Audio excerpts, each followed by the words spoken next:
Good evening. Welcome to the October 1st edition of the Downers Grove Village Council meeting. We're glad you've joined us tonight. If you're here in council chambers, if you're watching at home, we're glad you're there as well. As is our tradition, we'll begin this meeting with the Pledge of Allegiance.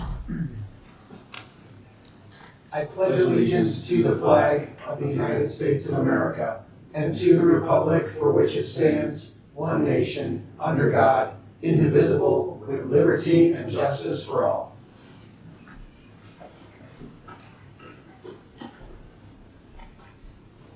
Mary Kate, would you please call the roll?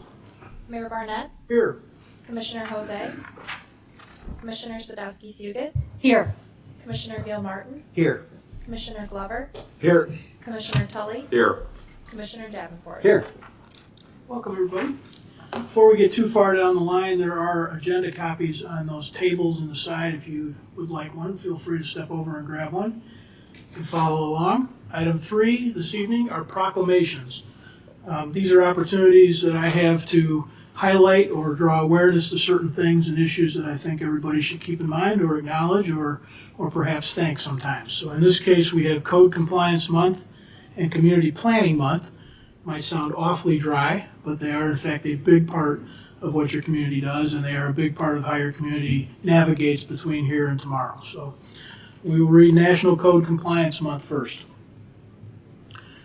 Whereas code enforcement officers provide for the safety, health, and welfare of citizens living in communities throughout the United States through the enforcement of building, zoning, housing, environmental, property maintenance, and other codes and ordinances. Whereas code enforcement officers are dedicated, well-trained, and highly responsible individuals who take their job seriously and are committed to promoting life safety and improving neighborhood aesthetics in the course of their daily jobs. Whereas building relationships and knowledge of the community is an integral part of the proactive and professional code enforcement approach. Whereas effective and professional code enforcement officers can have a major impact on the property values, the image of our community, the quality of life of its residents, as well as shaping the community's understanding of local government and the municipal experience. Whereas October is set aside to recognize our code enforcement officers as an opportunity to highlight the contributions these individuals have made to the quality of our community. Whereas many valuable contributions are made by the code enforcement officers throughout our country. Now therefore, I, Robert T. Barnett, Mayor of the Village of Downers Grove, do hereby proclaim October 2024 as National Code Compliance Month in the Village of Downers Grove, and extend thanks on behalf of our community for the commitment of all of our code enforcement officers and their public service. Dated this first day of October 2024, Downers Grove. One more this evening has to do with Community Planning Month. Whereas change is constant and affects all communities. Whereas community planning and plans can help manage this change in a way that provides better choices for how people work and live.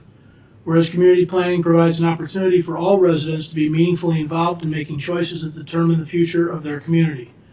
Whereas achieving the full benefits of planning requires public officials and citizens who understand, engage, support, and demand excellence in planning and plan implementation. Whereas the month of October is designated as National Community Planning Month throughout the United States and its territories.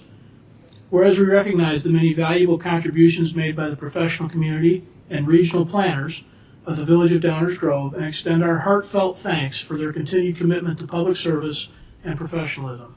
Now therefore, I, Robert T. Barnett, Mayor of the Village of Downers Grove, do hereby proclaim the month of October 2024 as Community Planning Month in the Village of Downers Grove in conjunction with the celebration of National Community Planning Month, dated this first day of October 2024, Downers Grove, Illinois.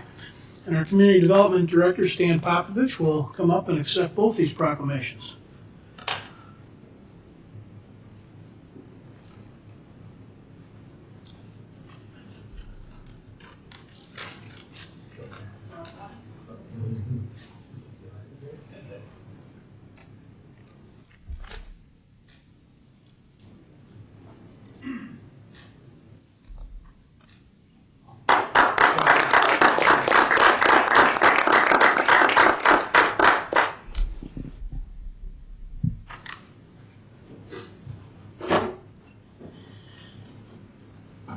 Okay. Item 4, minutes of previous council meetings. Is there a motion? Mayor, I move to adopt the Village Council meeting minutes from September 17th, 2024 as presented. Second.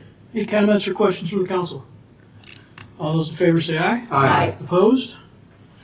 Passes unanimously. This is the public comment portion of our meeting. We've got some new folks and some new faces, so let me describe this a little bit. This is the portion of the meeting where we take public comment on items that are not on tonight's agenda. So if you're here for something that is on the agenda, there will be another public comment portion later at that agenda item. Some general rules about public comments in our meetings. These items are opportunities for the public to comment and deliver comments to and ideas to the village council. They are not public debate moments. We seldom, if ever, cut people off, but we do expect people that respect the time limit, which is 3 minutes, 5 minutes. And we allow everyone here this evening an opportunity to talk. That is the point. If you plan to speak, please keep the following in mind when you come to the podium. State your name for the record. Address your comments to me as the chair of the meeting. Keep your comments to 5 minutes or less. Avoid repeating what others have said. It's okay to agree with the previous speaker, but it doesn't do a lot of good to say the same thing over and over and over again. Please keep your comments to one visit to the podium per subject. And remember that comments are most effective when they focus on subjects within the scope of Downers Grove Village governance. So with those guidelines in mind, if you have comments that are on subjects not on tonight's agenda, please come down to the podium and let us know what's on your mind.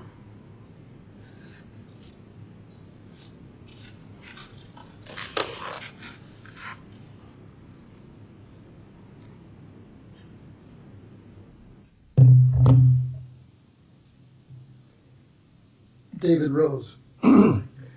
At Council's last September meeting, the chair made 3 proclamations, each akin to endorsing apple pie and motherhood.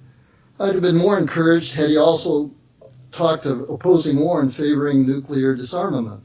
The last few Americans speak about or mobilize for either one these days. Why do I mention this gap? Because the proclamations came just days after President Biden opted not to authorize Ukraine to fire British-made long-range missiles at targets inside Russia. In the alternative media universe online, where increasing numbers of people now get news thanks to mainstream media's shrunken credibility, the understanding is that had Biden authorized the weapons use, life as we know it on the planet ends the day Ukraine fires them off. Why? Because Putin signaled the U.S. and back channels confirmed Russia would treat such an attack as an act of war by not only Ukraine, but also the U.S., Britain, and NATO, and would respond accordingly. Given U.S. and Russian military capabilities these days and their respective nuclear force doctrines, the situation escalates instantaneously into a madness-level exchange of conventional and nuclear weapons. That danger persists because Russian and American leaders remain suspicious of each other's intentions and, unlike during the Cold War, are not talking and negotiating with each other. U.S. pals routinely tell Americans Putin is evil and that Ukraine is the bulwark against his Hitler-mimicking desire to take over Europe and beyond. Analysts such as Professors Sachs and Mearsheimer beg to differ, and thus are persona non grata in mainstream media. They explain Russia is simply following a path independent of U.S. domination, which the U.S., as global hegemon, does not want to allow. Russia's position on Ukraine is straightforward: denazification, demilitarization, no NATO membership, Ukraine must be neutral. Democrats from the president on down, including candidate Harris, remain firmly committed to fighting Russia to the last Ukrainian. Official statements to the contrary notwithstanding, the U.S. proxy war and sanctions regime are failing, but Dems cannot acknowledge this reality because of the political price they may pay. Since Americans aren't dying in significant numbers in Ukraine, no anti-war, anti-nuke movement opposes that fighting in current U.S. policy. An anti-war movement does oppose the fighting in the Middle East, especially Israel's genocidal slaughter of Palestinians, destruction of Gaza, and ongoing effort to take over the West Bank. That anti-war movement may expand further now that Israel has attacked Lebanon again, this time after Israel's most recent assassinations did not provoke a reaction by its neighbors sufficient to bring the U.S. full bore into the fray, given its commitment to defending Israel. Reminiscent of Nixon's secret plan for ending the Vietnam War in the '68 campaign, candidate Trump brags he will end the fighting in Ukraine 24 hours after taking office. On the other hand, he too supports Israel's military operations in the Middle East, including attacking Iran. U.S. hostility to Iran is justified by claims Iran seeks to destroy Israel and is helping Russia's effort in Ukraine, but also reflects ongoing opposition to Iran charting a path independent of U.S. domination. Israel's been the stalking horse for the U.S., its land-based aircraft carrier in the Middle East during most of the post-World War II period. As such, it's a core element of U.S. domination of Middle East affairs and thereby the world's oil markets. The latter, in turn, is the linchpin for the U.S. dollar's crucial contribution to U.S. hegemony, thanks to its roles as the currency of international trade and money held as reserves by foreign central banks. This structural arrangement is the foundation for the Israel lobby's influence in U.S. politics, so pervasive now few Dems or Republicans risk speaking out against Israel, whatever its actions. And as we witnessed a year ago, even the chair and members of VC felt compelled to voice support for Israel, with no reevaluation mentioned since. Hamas's actions last October called the world's attention to Palestinians being the tragic victims of the U.S.-led unipolar world order. Israel's long-term goal to evict and or eliminate Palestinians from the river to the sea is now evident to everyone. And if there were any doubt, events have also exposed the U.S. as the epitome of hypocrisy and distrust, demonstrated clearly by the U.S. claim it supports a two-state solution while steadfastly supplying money, arms, military support, and diplomatic cover for Israel's killing, destruction, and ongoing violations of international law. Israel's conduct shows its notion of peace in the Middle East is domination, not cooperation, which matches the U.S. attitude toward anyone challenging the so-called rules-based international order. Both nations' military policies are known as escalate to de-escalate, aka a bully has the right to bully. Those policies now enmesh all humanity in an existential game of chicken because far-right Zionists in Israel, far-right neo-Nazis in Ukraine, and neocon extremists inside U.S. government hate who they hate and are willing to risk throwing the world into economic chaos at best or getting us killed at worst to get what they want. The fighting in both Ukraine and the Middle East proves to those not blinded by U.S. propaganda the current world order has never intended to allow every nation's self-determined development, which is why global majority nations have begun the difficult task of building a new world order not subject to hegemonic abuse. While such global concerns are not normally brought up at council meetings, if the chair felt compelled to speak about foreign affairs a year ago, isn't it even more appropriate when circumstances are far more fragile and dangerous for him to advocate for an anti-war, pro-disarmament, pro-peace, pro-cooperation, pro-diplomacy movement? Finally, lest the point be missed, every political, economic, and social-cultural problem in the world today can be linked ultimately to the fact the rich nation's way of living is not ecologically sustainable, and thus far their citizens have failed to do enough to change that reality.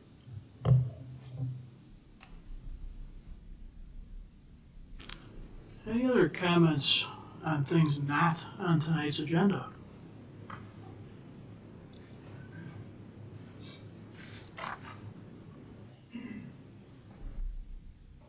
Hello, my name is David Thompson, and I just want to congratulate you guys for this building.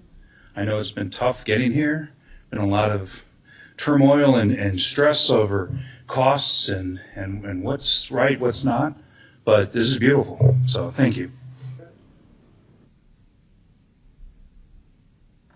Anyone else? Subjects not on tonight's agenda? Okay, we will continue then. The consent agenda. Is there a motion? Mayor, I move to adopt the consent agenda as presented. Second. All those in favor say aye. Aye. Opposed? Passes unanimously. Item 7 is our active agenda. This is the portion of the meeting where we take up items on which we plan to take action this evening. That means these items have been talked about at least once before, sometimes multiple times before. But again, these are items we do plan on acting on tonight. Is there a motion concerning the impoundment of animals? Mayor, I move to adopt an ordinance amending provisions concerning the impoundment of animals as presented. Second. Are there any audience comments or questions on this item? Council comments or questions? Just one quick one. We did get a couple remarks online about this item. And I just wanted to clarify, like we talked about last week, that this really isn't too much of a change to policy. Even though we technically had the space, we weren't really using it in the prior building, and that, we'll still have the ability to scan for microchips. But we have been using DuPage County Animal Services for this. Is that correct? Yes. Okay. All right. I just wanted to clarify that since we did get a couple comments on that one. Thank you. Thanks for the clarification. Anyone else? All those in favor say aye. Aye. Opposed? Passes unanimously as well. Item 8 is our first reading portion of the meeting. This is the portion of the meeting where we take up items for discussion that we do not plan on acting on tonight. These are items sometimes talked about for the first time tonight, sometimes continued conversations, but nonetheless, we do not plan on acting on these tonight. With that, we'll turn it over to Dave. Thank you, Mayor Barnett. There are 5 items on tonight's first reading agenda. However, it really covers just 2 topics. And here to present both of these items, our Community Development Director, Stan Popovich. Stan. Good evening, Mayor and council members. Get the slideshow going here. So our first item tonight will be a special use for a proposed trade school at 3110 Wood Creek Drive. The property is located near the Esplanade on Wood Creek Drive, just a little bit south of Butterfield Road. The property is shown here in the red outline. It's currently an Arco Murray building that's being used, and they're moving out of the site. And the Sheet Metal Workers Local 265 office and their apprenticeship school are proposed to move in, and it's the apprenticeship school that qualifies as a trade school at this location. The property is zoned ORM, which is Office Research and Manufacturing. This is the existing layout of the building and the parking lot. Some new additions to the site will be a new pedestrian connection out to Wood Creek Drive, and then the relocation of a trash enclosure at this location southeast of the building. The comprehensive plan notes that this is an office corporate campus location, should have high quality office parks, and reflect the character of this Esplanade development. The Planning Commission considered the petition at the September 16th meeting, and they found that the standards for approval were met, and they recommended a unanimous approval of that. At this time, Mayor, if there's any questions that you have, I'm happy to answer those, as well as the representatives of the project are here as well. Great, thank you, Stan. Are there any comments from the audience or questions? Or if the petitioner wanted to say something, that's fine too. Okay. Council comments or questions? Martin. Ladies first. No, I have no questions, just a comment that, thrilled to have this use coming into Downers Grove. It'll be, having these apprenticeship programs will be, a great way to kind of create jobs, and that will actually pay a living wage. So that is all. Thank you. Thank you. Martin? Thank you, Mayor. Looking at this request under the special use standards under section 28.12.05H of our ordinance, I think I agree with the Planning Commission that certainly this proposal meets all the criteria, not the least of which is it's in substantial compliance with Village Council policies and plans for providing additional amenities, and as Commissioner Sadowski, if you mentioned, opportunities within the community. It's consistent with the comprehensive plan. The downtown design guidelines don't apply here. And the applicant, in my opinion, has presented evidence that support each of the following conclusions. Number one, that the proposed use is expressly authorized as a special use in the district in which it is located. Clearly it is. Second, that the proposed use at the proposed location is necessary or desirable to provide a service or a facility that is in the interest of public convenience and will contribute to the general welfare of the neighborhood or community. I want to underscore that because I agree with everything you just said. Not only is it an enhancement and an amenity to our community that will provide for jobs, but this is a much needed support for a growing need in our entire, not just in Downers Grove, but in DuPage County and beyond. And I'm very glad that the Sheet Metal Workers Local 265 is proposing to put this apprenticeship program here, because I think it will benefit a lot of young people, and maybe not so young people, in pursuit of improving their lives and providing benefits for all of us to appreciate. So I think that standard is met with a few exclamation points. And then the final criteria is that the proposed use will not, in a particular case, be detrimental to the health, safety, or general welfare of persons residing or working in the vicinity, or be injurious to property values or improvements in the vicinity. Given the zoning of this parcel, this is exactly the type of use that you would want to put here. I think it would actually be just as successful in many other locations, but certainly no one can argue that the criteria has been met here. And then last, I'll just note that we do have the ability under 28.12.050G3 to put conditions or restrictions on special uses, but I don't see any reason for any such conditions or restrictions to be placed on this use. So thank you for investing in our community, and look forward to supporting this when it comes up for a vote. Thank you, Mayor. Thank you, Martin. Anyone else? Chris? Yeah, I echo many of the sentiments Commissioner Tully, Commissioner Sadowski-Fugit put forth. I guess the only question I have is, maybe a little explanation of what might be occurring in the building as a apprenticeship with sheet metal in terms of noise or any concerns with that? So we don't believe there'll be significant external impacts. Okay. The apprenticeship program, it sort of is in cohorts.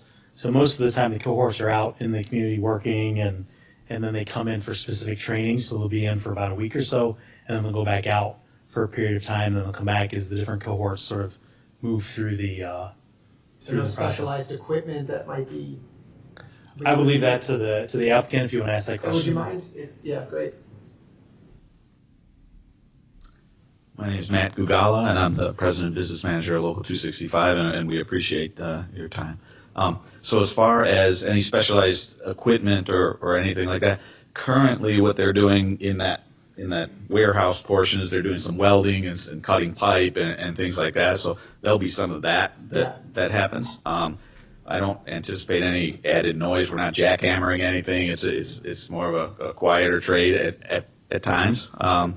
We do duct work. Duct work makes a little bit of noise. However, it's not going to be a big construction site where there's all kinds of bashing and hammering going on. So I don't foresee any impact outside of the building. As far as equipment, we do work with new equipment and the latest equipment. We're working with robots and lasers and computers and all the testing equipment virtually makes no noise. So I don't anticipate any impact as far as that goes.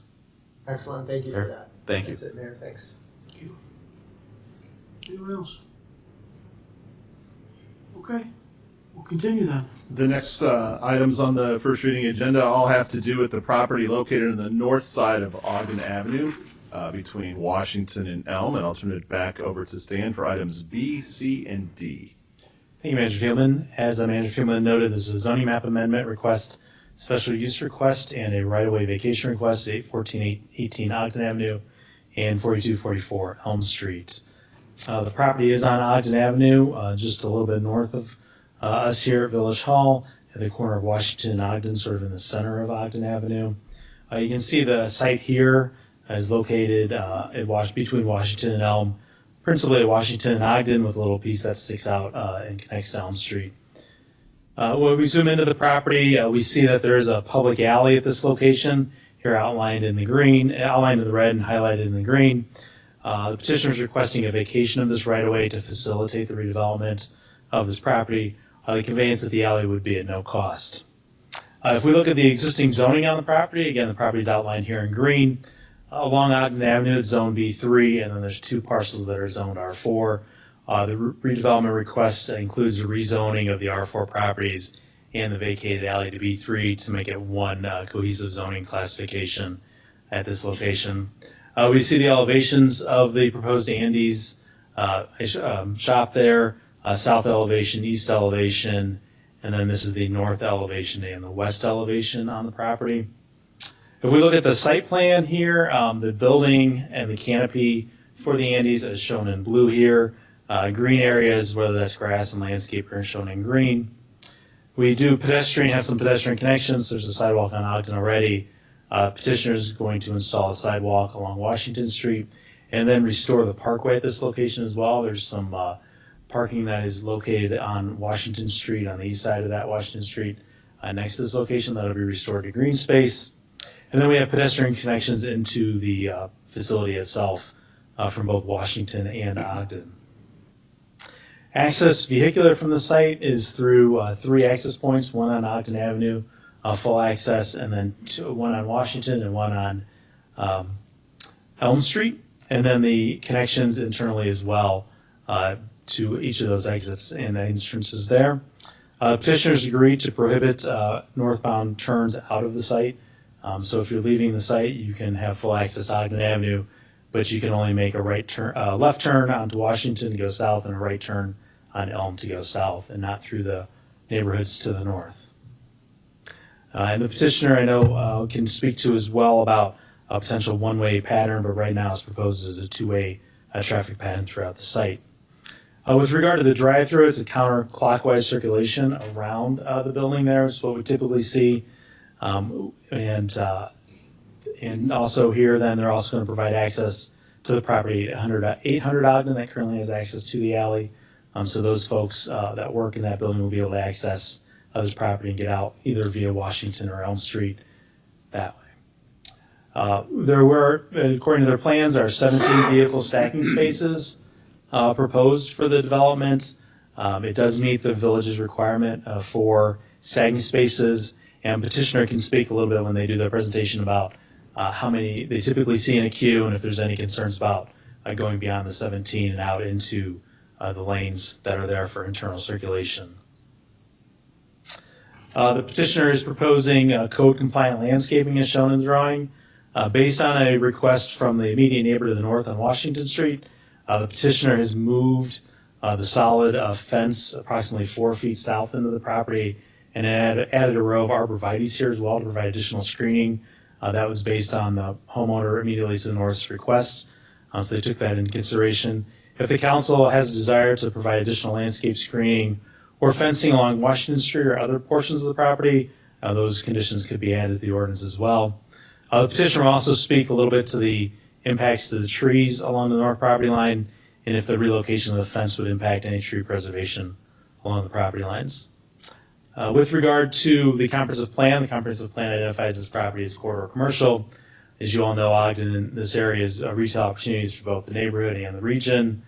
We look for Ogden beautification, pedestrian connections, buffering from residential areas, and then increasing commercial depth along Ogden Avenue. As we know, a lot of the challenges come from the lack of depth on Ogden Avenue. The Plan Commission considered the petition at their September 16th meeting and found that the standards for approval shown here were met as well, and they recommended unanimous approval.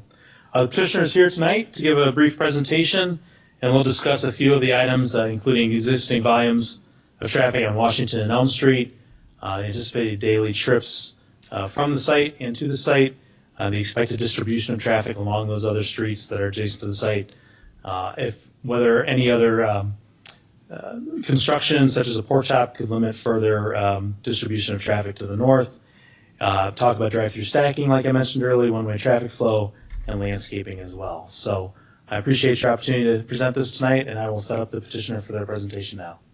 Thank you, Mayor.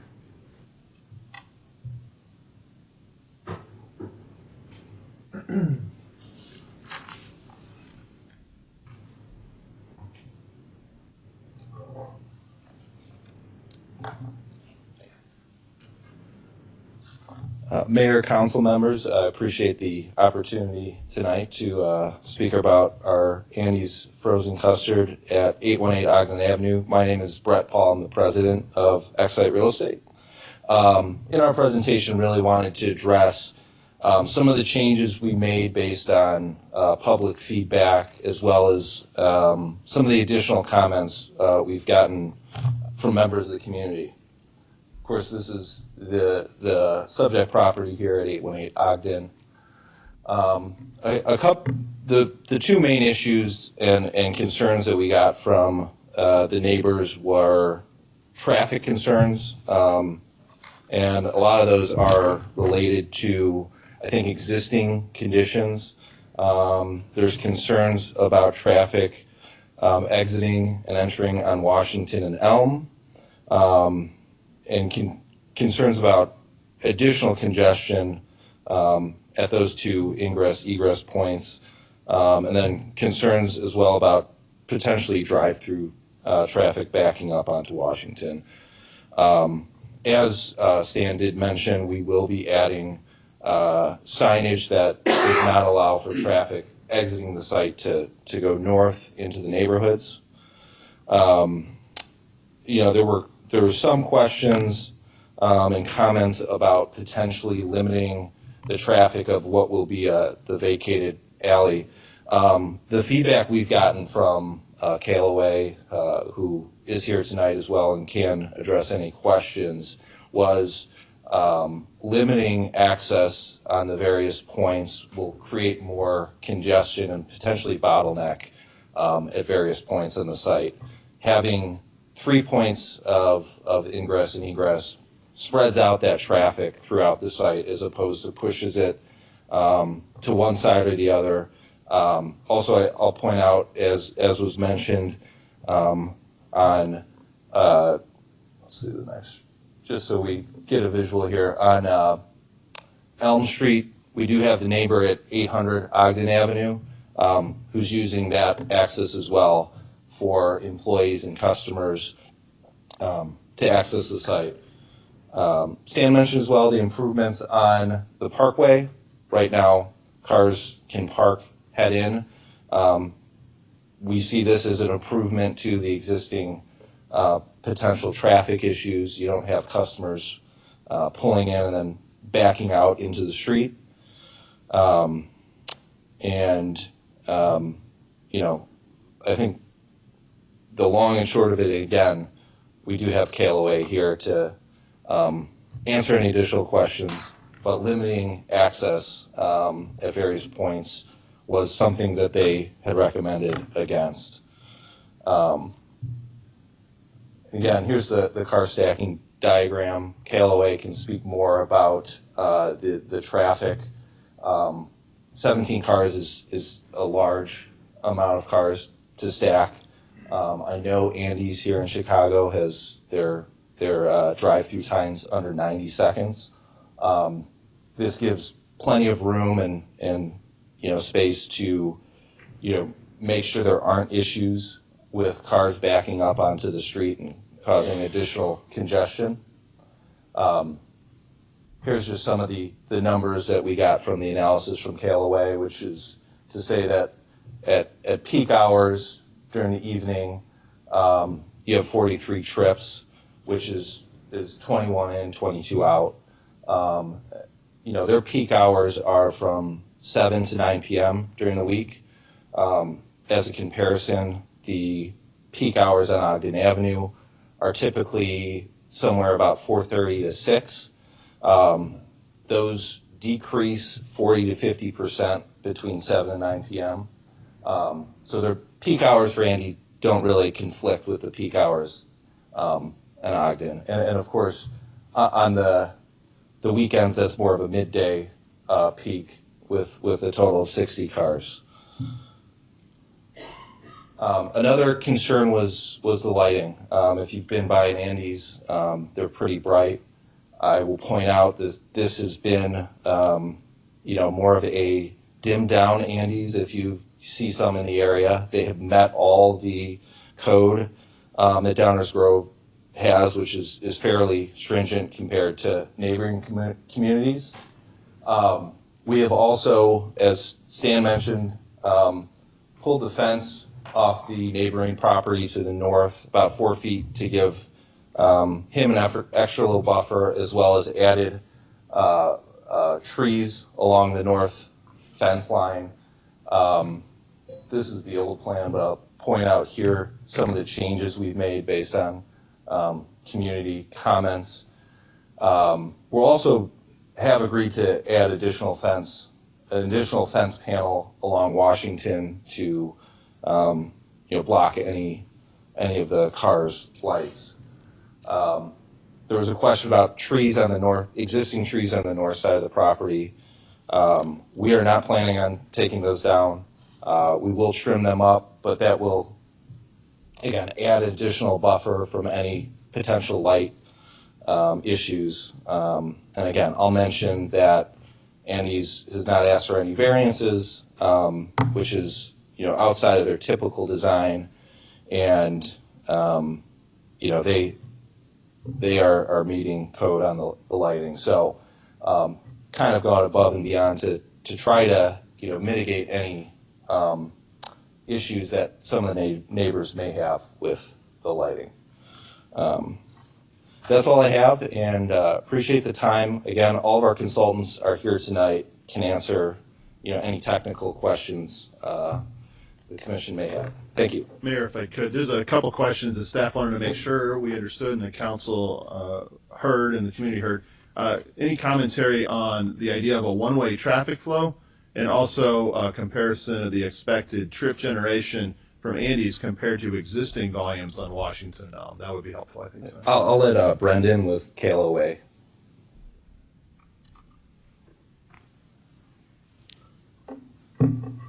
Hello, everybody. My name is Brendan May. I'm a traffic engineering consultant with KLOA Inc. professional engineer in the state of Illinois, and have my professional traffic operation engineering certification. I'll actually go back a few slides so we can have a visual. So first, touching on the car stacking, based on our experience with Andy's in the area, we see average queues of about 6 vehicles with max queues up to 10 vehicles. So we strongly feel that the 17 vehicle stacking would be adequate in accommodating these operations.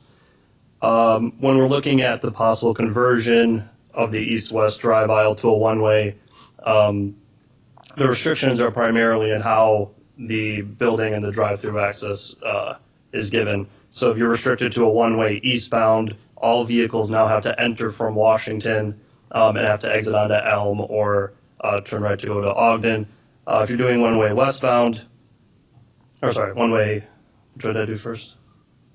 Washington. Yeah, so one-way eastbound, everyone comes in off Washington. If you go one-way westbound, then you are kind of limiting the utilization of the Ogden Avenue access by kind of restricting that to an outbound only, since the building or the majority of the parking or drive-through cannot be accessed. So now you have all the in off Washington and out onto Elm and Ogden.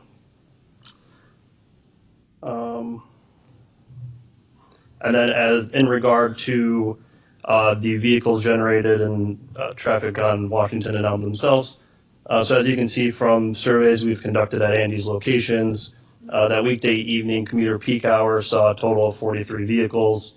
Given Ogden Avenue and the character of Ogden Avenue, taking into consideration what's called pass-by traffic, so vehicles already on Ogden Avenue who see Andy's and decide to go there, we expect the majority, if not 90+% of the traffic originating, coming to or exiting onto Ogden.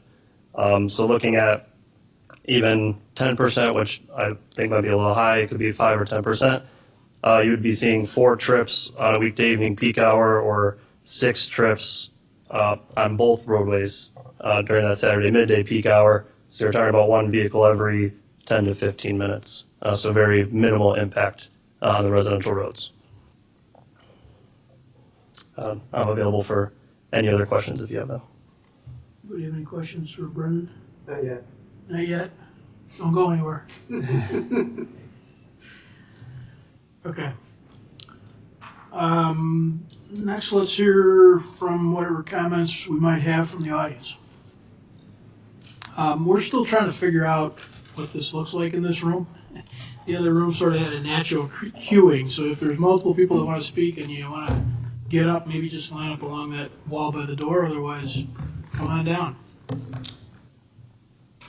Not my first time speaking in here.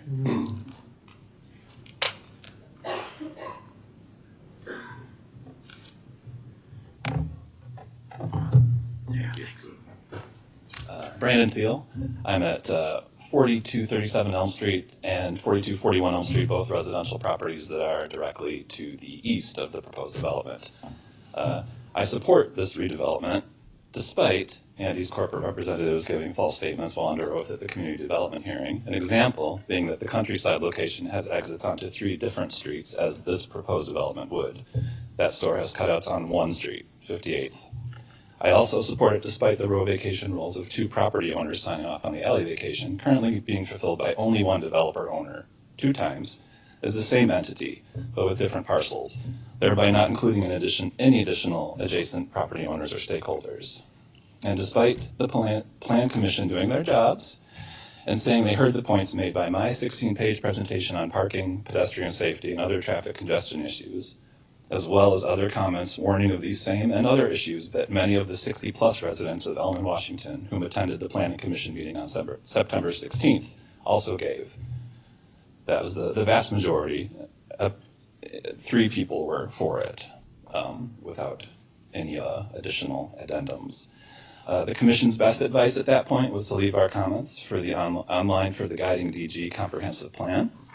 I personally brought forth the traffic calming petition for Elm Street back in March 2017. I've been living here with my kids for many years, and I've fought for many traffic, bike, pedestrian safety measures, and I fully support every traffic, bike, and pedestrian safety measure in the Guiding DG Plan. I did leave my comments. The proposed development's access to 2 already congested residential side streets that already have high volume residential and retail businesses, in addition to the Ogden entrance, is not consistent with other current developments, nor is it in the best interest or safety of the neighboring residents. If the village must permit this development, I would ask that no traffic would be allowed to be exiting onto Elm or Washington whatsoever, but instead provide single-lane entrances and exit only back onto Ogden, which is more consistent with the majority of drive-throughs within half-a-mile radius, and in fact, most of Downers Grove on Ogden, and to bring this proposed development more in line with that. Thank you for your time.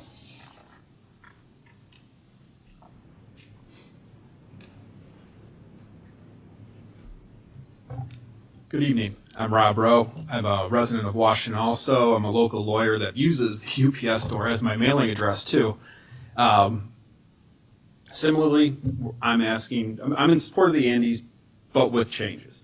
What we need is changes to the entrances on the residential streets, and we also need a new variance report that's actually accurate. So number one, this Andes, we have 17 in the state. This is a one-off. There are no other Andes with residential access like this one. That hasn't been presented. It's an important fact. We need to fix this problem with the access to the residential areas, make it consistent with the rest of the Andes in the state. Also with Ogden Avenue. We have no other high traffic, high volume drive-throughs on Ogden. We have a couple drive-throughs, but they're not the same. Steak and Shake doesn't put 30 cars through an hour. Doesn't put it through at 7, 8, 9 o'clock. The special use for the double drive-through needs to be held until we get new plans changing this access to the residential streets. At worst, single entrances only.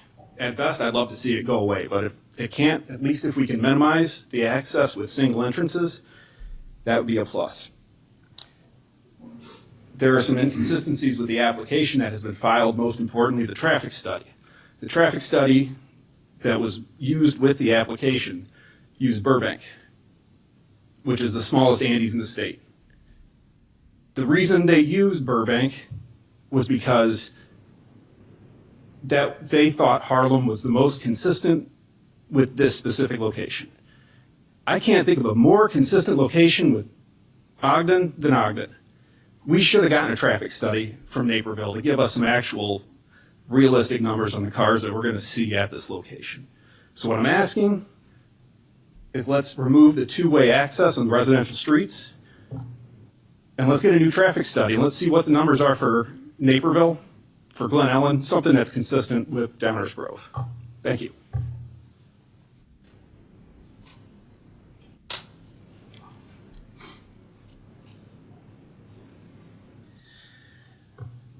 Good evening. My name is Paul Quillia. I'm a resident of 4221 Elm Street, so just to the north of the proposed location. In support of the rest with the, figuring out something with the two-way access to both residential roads. My only additional comment would be from the last update, they have a proposal to where their hours will be from 11 a.m. until 11 p.m. 7 days a week. From what I understand about the town ordinance regarding curfew, that would break curfew 5 days a week from Sunday through Thursdays, because the last time that they proposed this, they had mentioned that they wanted to have teen employment as the main driver of the employment that will be happening at that location. So if you are having teens closing down the store at 11 p.m. Sunday through Thursday, at that exact moment they are breaking curfew. So my recommendation would be on Sunday through Thursdays, they do retract back 1 hour, closing at 10 p.m., which would also be in the same guidelines of what is currently followed by the Eiffel Waffle that is in downtown Downers Grove, and also would be past the current closing times for both the Culver's that's on Ogden Avenue and the Everydays of Sunday that's in downtown Downers Grove as well. Thank you very much.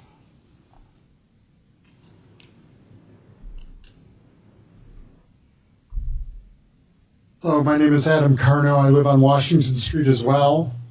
Viewing the Andes proposal with 3 different accesses to their location, my suggestion here would be to have an entrance on Washington, entrance off of Elm, feed into the property this way, exit out onto Ogden Avenue. That would eliminate a lot of backups on Washington Street. I don't know if you guys are familiar with Washington Street at all. It gets very backed up. Try to make a left turn. It's like you're playing Russian roulette, making a left turn onto Ogden Avenue. I did talk to the mayor about this as well, about also putting in a traffic light. Doesn't sound like that's going to happen at all. So if you could possibly have the traffic flow this way out onto Ogden Avenue, that may relieve some pressure to our community and our neighborhood. I live on Washington Street. There's a double yellow line. It's like a racetrack going down the street. And also, if I'm not mistaken, it's the second thoroughfare for the ambulance route off of Main Street. So if Main Street is backed up or has an accident, ambulances will access Washington to get direct to the hospital. Thank you very much.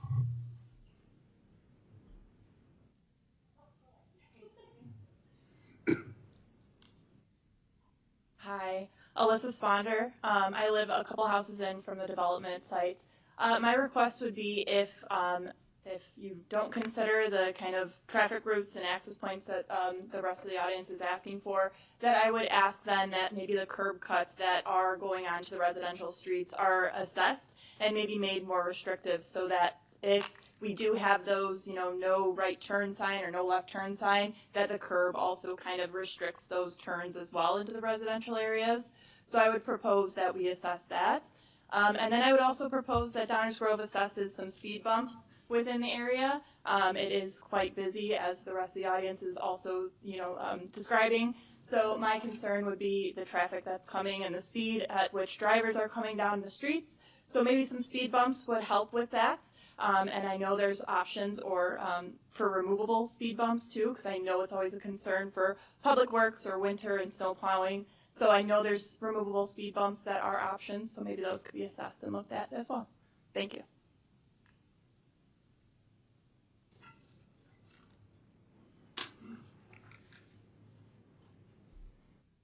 Hi, Jessica Quillia. I live at 4221 Elm Street in Downers Grove. I do agree with most everyone else with the traffic.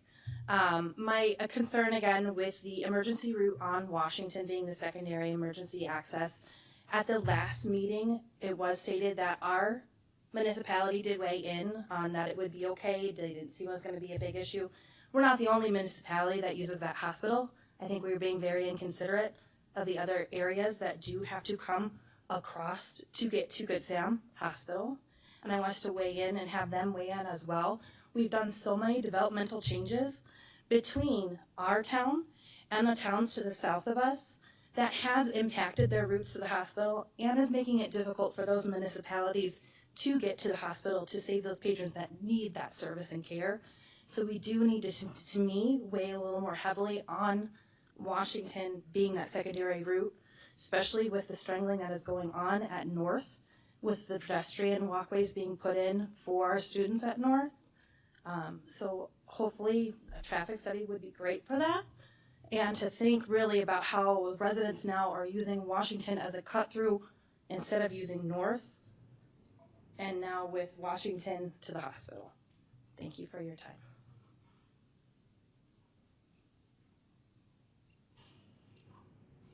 Anybody else? We will be talking again next week, at least. Okay, one more. I'll just take the opportunity Brian gave with the Downers Grove Economic Development Corporation.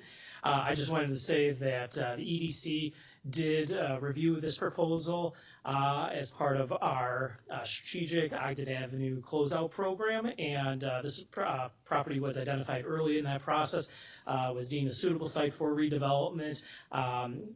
Reviewing the project itself, it was deemed a good project for the in regards to the comprehensive plan, meeting our strategic plan as well, and it was unanimously approved by the EDC board at our August meeting. So thank you again for the consideration, and hope to see this go through. Thanks. Anyone else? Okay, council comments or questions. Mike? Sure. Let's maybe start with traffic engineer. So the public comment about the relevancy of the study using a Burbank location versus a Naperville location, that sort of thing. Can you speak to that? Sure.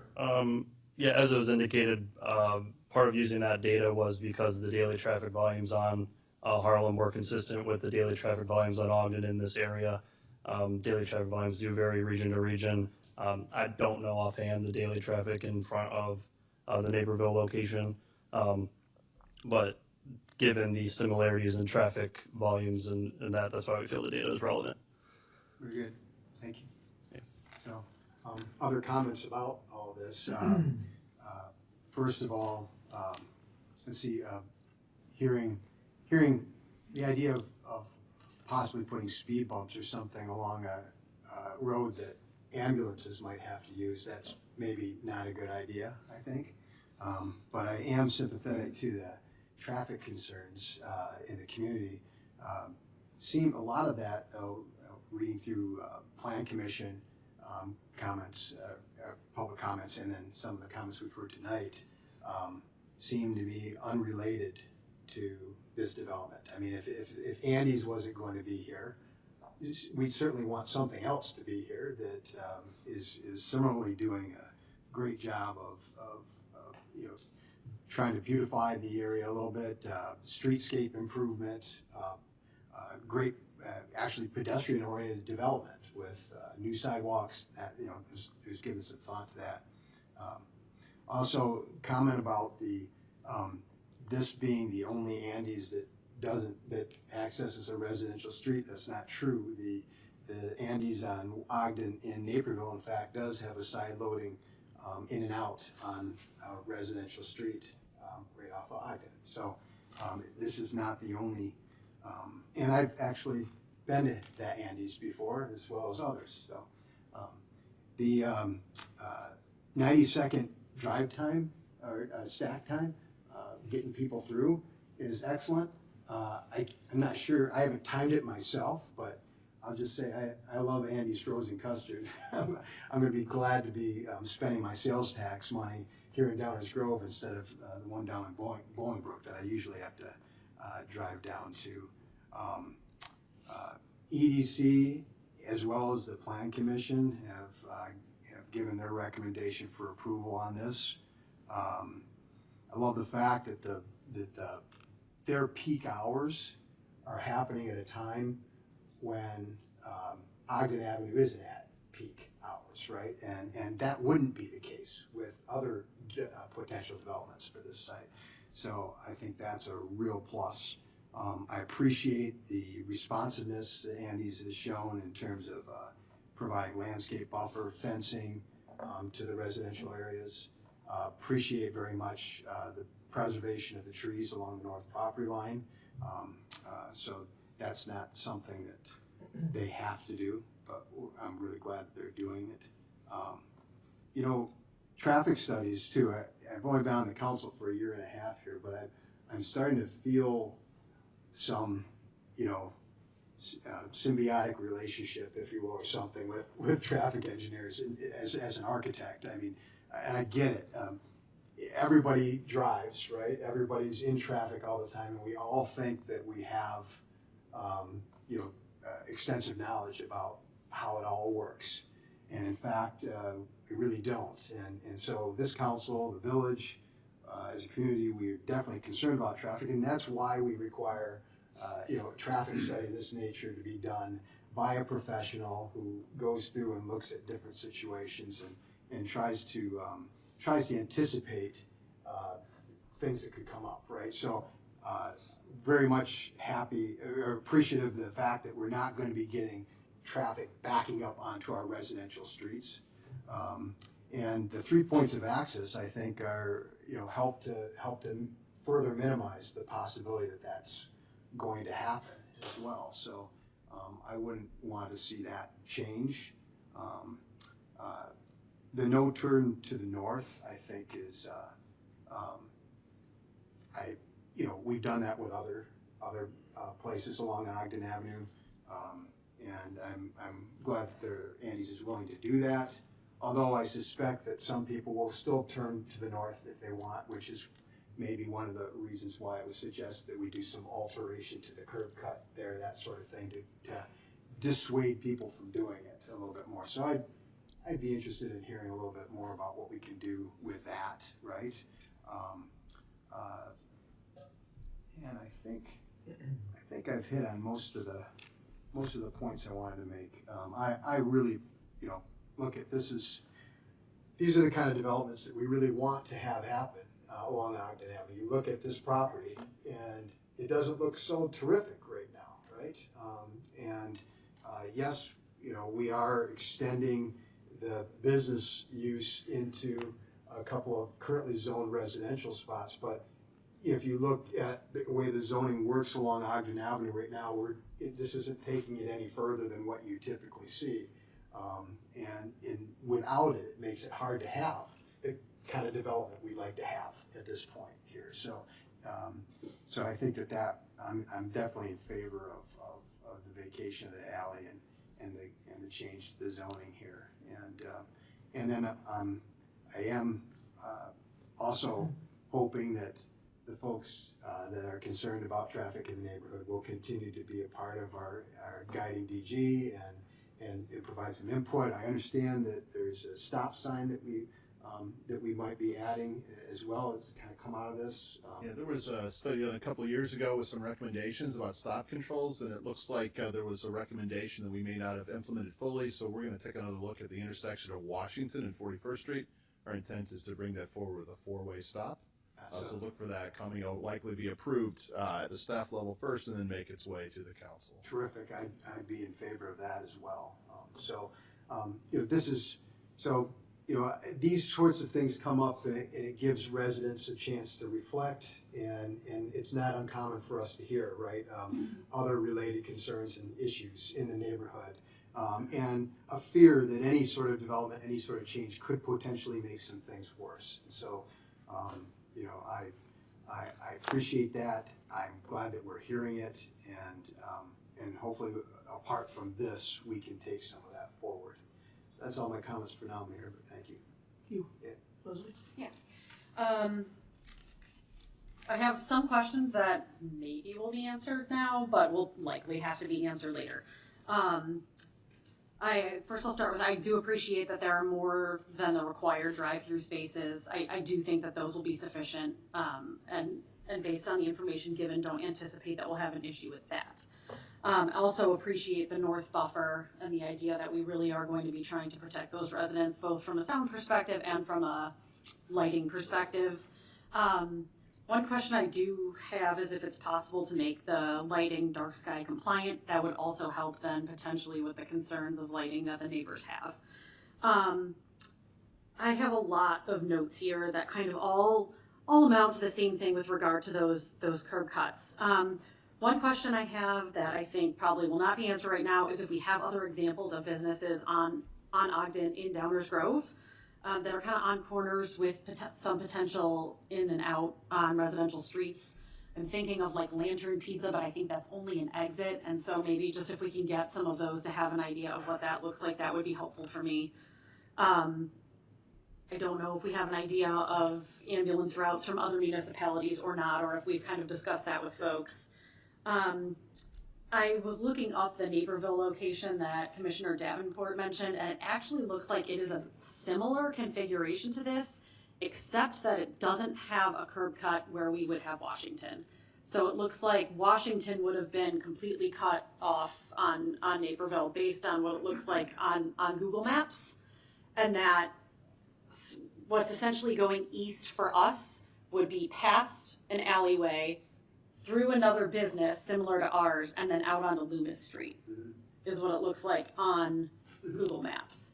So I guess my question would be, I would like to see some of those numbers in Naperville to see what the traffic counts are on Ogden there. If they're either similar or even higher than ours, then I would be a little more comfortable potentially closing off Washington Street so that we have that ambulance access, and just having the in and out on Elm and Ogden.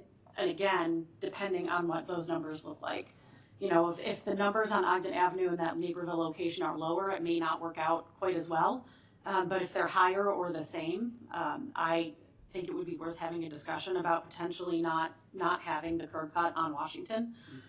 That is my bigger concern than Elm. One, because of the ambulance routes, and two, because the folks who are going to be looking to try and get a quick cut through are going to be going north. And it's much easier to try and turn around, even if we have a curb cut north on Washington, than it would be to turn left onto Elm. So that is just something that I would like to learn more about before we make a final decision with regard to those Naperville numbers. Regardless of what we do, wherever the curb cuts end up, I do want to see us have some sort of articulation to make it much more difficult, so the pork chops, whatever the case may be, to make it more difficult for folks to enter into the residential neighborhoods. And then also potentially pair that, especially when it opens, and then even, during peak seasons when it's warmer or whatever the case may be, some of those targeted patrols with our police that we often do when we see kind of some of these developments arise. I think those are my main comments for now. I will say that I do agree that we will I don't want to see it one way going east-west. I do think that would be an issue, so I'd either be interested in having it two-way and cut off that access at Washington Street or not, again, depending on what those numbers look like on Ogden. But I would like to see a little bit more of a comparison with that Naperville location, because it does look like the configuration is similar to what we're seeing here. All right, that's all I have. Thank you, Mayor. Andy? First of all, thanks to Andy's for choosing Downers Grove, and especially this location.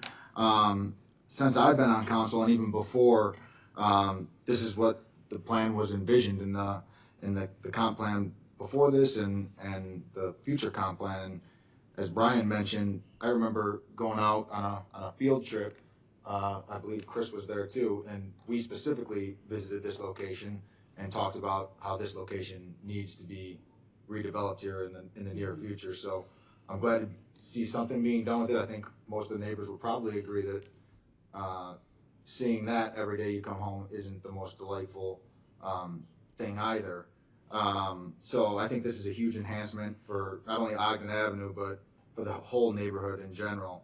And I really can't see anything that would be more fitting than this development. In regards to the traffic, I tend to agree that I just don't see people who are coming from Ogden Avenue getting ice cream and then not going back to their original destination. I believe most of them are going to go back onto Ogden. If they're going to cut down Washington or Elm to get to Highland, they were probably going to do that anyway. So I think that is a pre-existing condition, as Mike kind of alluded to. That's a problem that I don't think Andy's is going to solve or add to. I appreciate that their willingness to prohibit the northbound traffic. And of course, like, I think they have it at Speedway. Nobody really pays attention to it. So if you're going to do it, you probably need to put the pork chops or curb cuts. They did a similar curb cut at the Dooley down in Westmont, which keeps me from turning right to go home, which I think is going to do the same thing to the folks in this neighborhood here. Right. It's only going to deter the folks in the neighborhood from getting home or getting to this establishment. So definitely think it's worth looking into, and if the developer's willing to do it, I think that's a good recommendation. And just happy to see that they're addressing some of the neighbors' concerns. I'm sure they'll continue to do so in regards to lights and trying to do what they can to address the traffic and whatnot. But overall, I think that this is exactly what we want to see here. And the other thing that I'd like to add is it's hard to find an example of this on Ogden Avenue because of the exact problem that exists on Ogden Avenue, is that the lot depths don't allow for this type of business, right, which this developer made possible. So they're going to be one of the only ones until other developments happen similar to this. So I think it's a unique site, has some issues that are already existing, which we're trying to address them with the four-way stop and whatever other measures we can. But in general, I think this is a good thing for the community as a whole. Plan to support it. Chris? Yeah, sure. Thank you, Mayor. So first I want to say thanks to all the residents who came out to the Plan Commission meeting. I read through the minutes, and I like that participation is something I'm always encouraged by. One thing I'll note is that I think, if I read correctly in the minutes, most people do support this. This is not a no Andes thing, and this council, I think, is not in line with that. We have a concern here about traffic on residential streets. I think it's a valid concern, and I'll sort of get to that in a minute. But of course, when we look at this application and look at what's proposed, it does appear that Andes is going beyond what they could in terms of coverage on the lot and landscaping and fencing. They are looking to be the type, I think, of partner that we as a village want to work with. Add to that, this is a drive-through with no speaker. There is no cooking happening on this property. And this is a very fast drive-through. I don't know if 90 seconds is legit, but we're not waiting for things to be prepared in the way you would a fast food restaurant. So all of those sort of make this, for me, a dream business for this location. Getting to the access on the side streets. I happen to live on Washington Street on the south side. I'm very aware of what a cut-through street can be like, especially when this council decides to make Main one lane or 2 lanes. But I'm more than happy to do that for that safety. So I can certainly empathize with more traffic and speed. Washington, as it's already been alluded to, is a secondary emergency route, and so it is what it is. I also live 5 houses from the Firestone and the gas station, and I've come to terms with that. And candidly, I personally like living close to Ogden because I'm on my way. But that's here nor there. I guess the one main question I have is, were any other layouts considered that would prevent cutouts on these residential streets in terms of the amount of space that is sort of not being used, being leveraged to make it an in and out of Ogden only?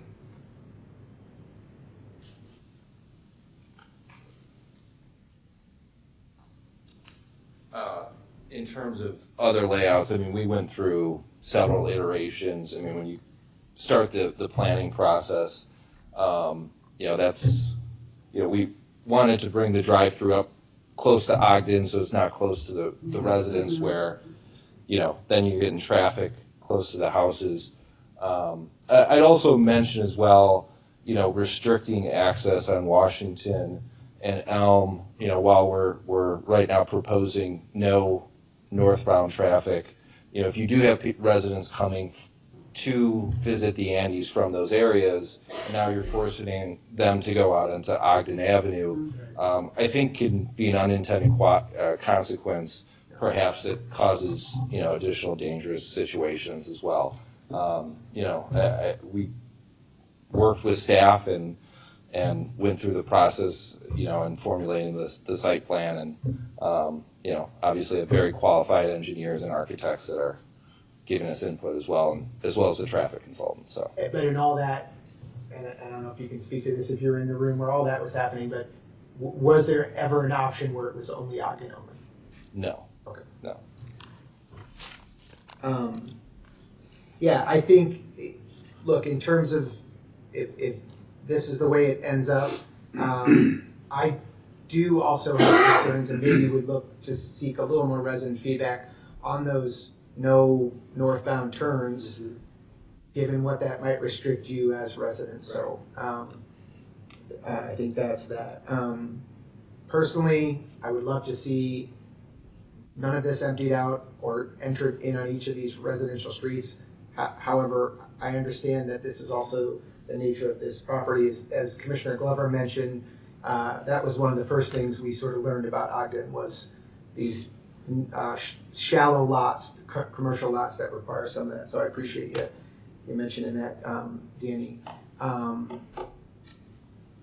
Yeah, I think that's it. I think if there's other options here, the only other thing I guess I would say is I think you mentioned working with the neighbor at, is it 800 Ogden, in terms of sort of allowing them to leverage the Elm Street. So I imagine in Andy's, which is a great organization, I'm a big fan myself, is there any sort of work together with that tenant that could be to help to navigate or work with their driveway? They've got a curb cut there, and just thinking of any other configuration that might be able to alleviate Elm and Washington. An option would be great to see. So. Yeah, staff will continue to work with that property owner. Well, we started a conversation with them a couple months ago with the EDC, so we can continue to look into that as well. That would be great. I think they may be able to help alleviate some of this, especially since they have a curb cut as well. And then did we get clarity on I know that the building hasn't even been built yet, but on the hours of operation? Yeah, they have it proposed in Okay. their application materials. I'll double check real quick, Okay. unless they have it at the. It's in there? Okay. Do you know what? Here we go. It's like 11. 11? Okay. Oh, hi. Hi, my name is Leanna Moore. I'm with Andy's Frozen Custard. Our hours of operations, our summer hours are from Memorial Day to Labor Day, 11 a.m. to 11 p.m. Or I'm sorry, to midnight is our summer hours. And then the winter hours, which runs from Labor Day to Memorial Day, 11 a.m. to 11:30. The only difference is Friday and Saturday night is the later, so midnight or 11:30 during the summer or winter hours respectively. And then Sunday through Thursday is the earlier of those hours, so 11 or 11:30.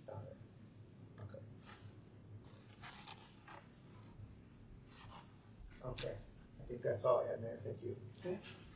Martin? Thanks, Mayor.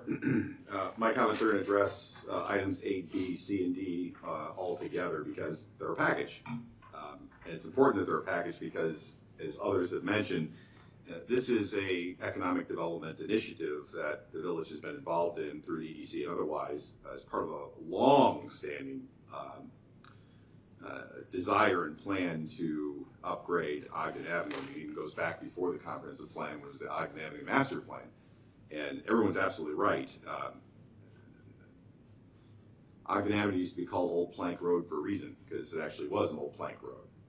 It was not a modern street that was developed by modern standards, so there's a lot of narrow lots, there's a lot of alleys and just oddities that make redevelopment by modern standards very challenging. So we have to work at it. And this is an example of the village working at it in conjunction with a petitioner who's willing to invest in our community. And really, and this is probably why everyone's happy about having a development, that's not the issue, because it's consistent with the comprehensive plan, the fact that Ogden Avenue is a TIF district, the Ogden Avenue Master Plan before it, and accomplishing a lot of things such as not only the redevelopment objectives of the village, lot consolidation, alley vacation, increasing lot depth. I mean, these are all things that have been identified for decades as objectives of the village. This is a classic example of the type of development that you want. So again, I don't think anybody's really upset about that by itself. And the vacating of the alley is part of the redevelopment agreement. The rezoning is part of the redevelopment agreement. All that makes sense. I could go through the criteria, but I'll spare you. And the redevelopment agreement makes perfect sense and is a win-win for the community as well. The only issue is the special use for the driveway. I mean, the drive-through, excuse me. That's the only thing that we have to apply our special use criteria to. And because otherwise, I think not only are there no requested variations, but it wasn't the drive-through. This could be billed as a right, I believe. It's only the drive-through. That is really why we're even having this hearing. Maybe that's not completely accurate, but close. So this is where we have to look at the things that we talked about, and I won't reread the criteria because we did it in connection with item 8A under 2812.050H. Is this consistent with the plan? Yes, it is. Is it something that's expressly authorized? Yes, it is. In fact, we have multiple uses just like this up and down Ogden Avenue and have again for decades. Is it necessary or desirable to provide a service in the general interest of welfare? I think everybody's going to be looking forward to trying the wares of Andy's, that's not the issue. It's really whether the proposed use will not in a particular case be detrimental to the health, safety, or general welfare of persons residing or working in the vicinity, or be injurious to property values and improvements in the vicinity. And then, as I mentioned earlier, I won't reread it again, we do have the authority to put certain conditions, restrictions on special uses to try to minimize those issues. So I think that's really what we're talking about here. And the other historical point here is that Ogden Avenue is filled with all sorts of uses that potentially could require cars to go down residential streets. Whether it's a car dealership, which is up and down Ogden Avenue, and we deal with this all the time, or it's a restaurant or other food service that has a drive-through. We deal with this all the time, and candidly, and I'm looking at our village attorney, this is deja vu of Steak and Shake a number of years ago. At the time, I lived in Orchard Brook, and this was a big issue. And yes, there is a residential exit, only two, one on Ogden and one onto a residential street over on Lacey Road, or Downers Drive, excuse me. And there was some concerns about that. And I can just say that, let's see, wasn't it 24 hours when they first opened? So in terms of hours of operation, it wasn't midnight, it was 24 hours. Yeah. And that turned out pretty well. They're not 24 hours anymore, but that may have been for other reasons. And the in and out, I will tell you as a resident of the area, was primarily affecting the people who lived in Orchard Brook and in that neighborhood. I had to go out on Ogden Avenue coming from my own neighborhood to go to Steak and Shake. And while I think we didn't change it, it still has an ingress and egress. That was the ultimate impact of it. And most of the people coming up and down Downers Drive at that time were people who lived in the neighborhood. It wasn't people who were coming off of Ogden Avenue. I tend to agree with Commissioner Davenport and I think it was Commissioner Glover actually. If you're coming from somewhere else in the community, you're not going to then duck down Elm or duck down Washington. And again, I can say that because I lived through that with Steak and Shake. Commissioner Gilmartin sort of reminded me that there's another business, although it's not exactly a fair comparison, but Fresh Time has an exit onto a side street in addition to Ogden Avenue, although that exit isn't Fairview, so it's not exactly a fair comparison. Correct, that's right, although not a fair comparison because it's more of a micro strip mall, if you will, because there's more than one business in there, but close enough for comparison. So where I'm going with all this is that we have a fair amount of experience with dealing with whether it's car dealerships or whether it's drive-throughs with addressing some of these issues. So I'm glad that we've had the input from the folks in the neighborhood, because I remember my neighborhood many, many years ago providing a lot of input with respect to the Steak and Shake. And some changes were made and things were made better, and ultimately it was a successful venture for everybody. So where I'm going with this is I appreciate the petitioner taking into account a lot of the concerns. I appreciate even additional steps that have been taken since the Plan Commission. I would, between now and when this comes up for a vote, also like to look at some physical constraints on ingress and egress. Those have varying degrees of success or annoyance, depending on what you want to call them. In some places they work, in some places they don't. But I would like to at least think about that. The two ingress egress rather than three is also something I see the plan, I understand the reasoning behind it. I would be interested in what a two ingress and egress would look like on Elm and Ogden. Again, not prejudging this one way or the other, just interested in thinking about it. I also would like to hear, and I know it's probably in here somewhere, more from our first responders about what they think about the Washington access to Good Samaritan Hospital by emergency vehicles. Typically, if that's an issue, we know about that at the very beginning, and that's not my impression at all. If there are other parking and traffic issues in the neighborhood, and I'm sure every neighborhood thinks they have parking and traffic issues, and oftentimes legitimately so. There might be other things that can be looked at separate and apart from this petition, but it really comes down to what reasonable conditions and restrictions should be placed on the special use, which is the drive-through here. And I think we're probably really close to something that makes a lot of sense. So those are only three things that I'm just going to give some more thought to, is whether it's two ingress and egress as opposed to three, any physical restrictions on ingress and egress, whether that makes sense or not. And again, I've seen it work well, I've seen it not work not so well. Sometimes be careful what you ask for, and also a little bit more direct input from first responders, because that seems to be a big issue and concern. And sort of like Commissioner Davenport, I will not put my judgment as to a first responder's ingress and egress to a hospital. I would like to hear from them directly. And I appreciate that there are no requests for variations, and also that attention has been paid to our code, and that all light, noise, fence, everything else is going to be more than complied with. Frankly, that's why we have those criteria, so that when businesses come to town, they know what to expect. Most businesses like certainty. Tell me what I have to do and I'll do it. Just don't surprise me at the council meeting. I think that's all I have at this point, Mayor. Thank you. Thanks, Mark. This is what we're here for, so I will repeat some things that have already been said. I agree with Commissioner Sadowski-Fugit, though. I'd like to have a little more comparative. This Naperville, for example, Glen Ellen, for example. I don't certainly know the answer to whether those are good comparisons or bad comparisons, but they are. Here's the picture, the question that keeps popping into my head. Why does it have to look like this? What do I mean? Glen Ellen is running a lot of cars in and out there, double stacking the drive-through, and all of it is going in and out of one entrance on Roosevelt, right? The one in Naperville doesn't really go to a residential neighborhood. It cuts through an alley and ends up on a signalized intersection of Ogden. So they're different. And when Leslie talks about maybe closing Washington, residents talk about maybe one way in only off of the side streets, next thing out onto Ogden. Those are questions I think I'd like to understand why, if they can happen.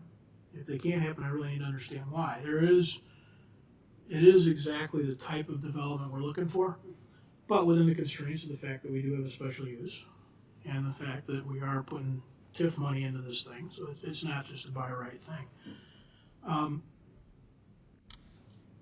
Those are, and I don't know how to answer it because I haven't seen anything, right? Chris asked if there was another alternative considered. The answer was no, and it seems like there ought to be some. If you heard this council saying, man, we think it's a good thing, but we generally aren't super sure or confident about these side streets, well, maybe draw one without it. See if it'll work. It'd be a good thing for us to see, or explain really detailed why it doesn't. One of the things that's true is this site, once it's added to with the additional properties, it's pretty big. It's bigger than the others now at this point. So Ogden has trouble, but this very process that we're going through alleviates a lot of that in terms of providing square footage for people to manage the site.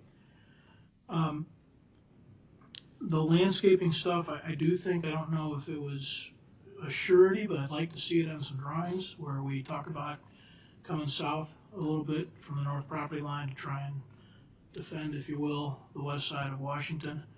And then, and this is just what I guess happens when you sit up here long enough, I'm a little concerned about, I appreciate the petitioner's willingness to move the fence, save the trees. I really do. I genuinely do. But we've seen enough up here, Leslie, I were talking about the one on Belmont.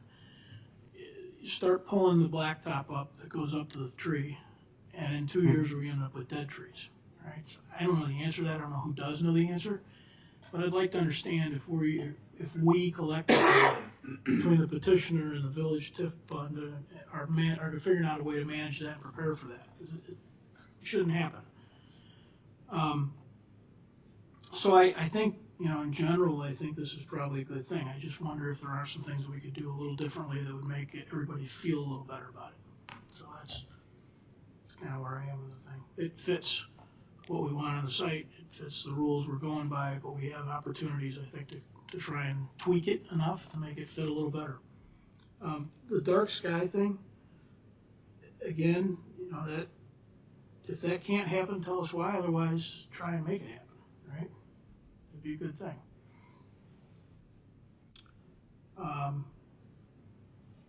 Yeah, and then this, the one comment I guess I would take issue with was this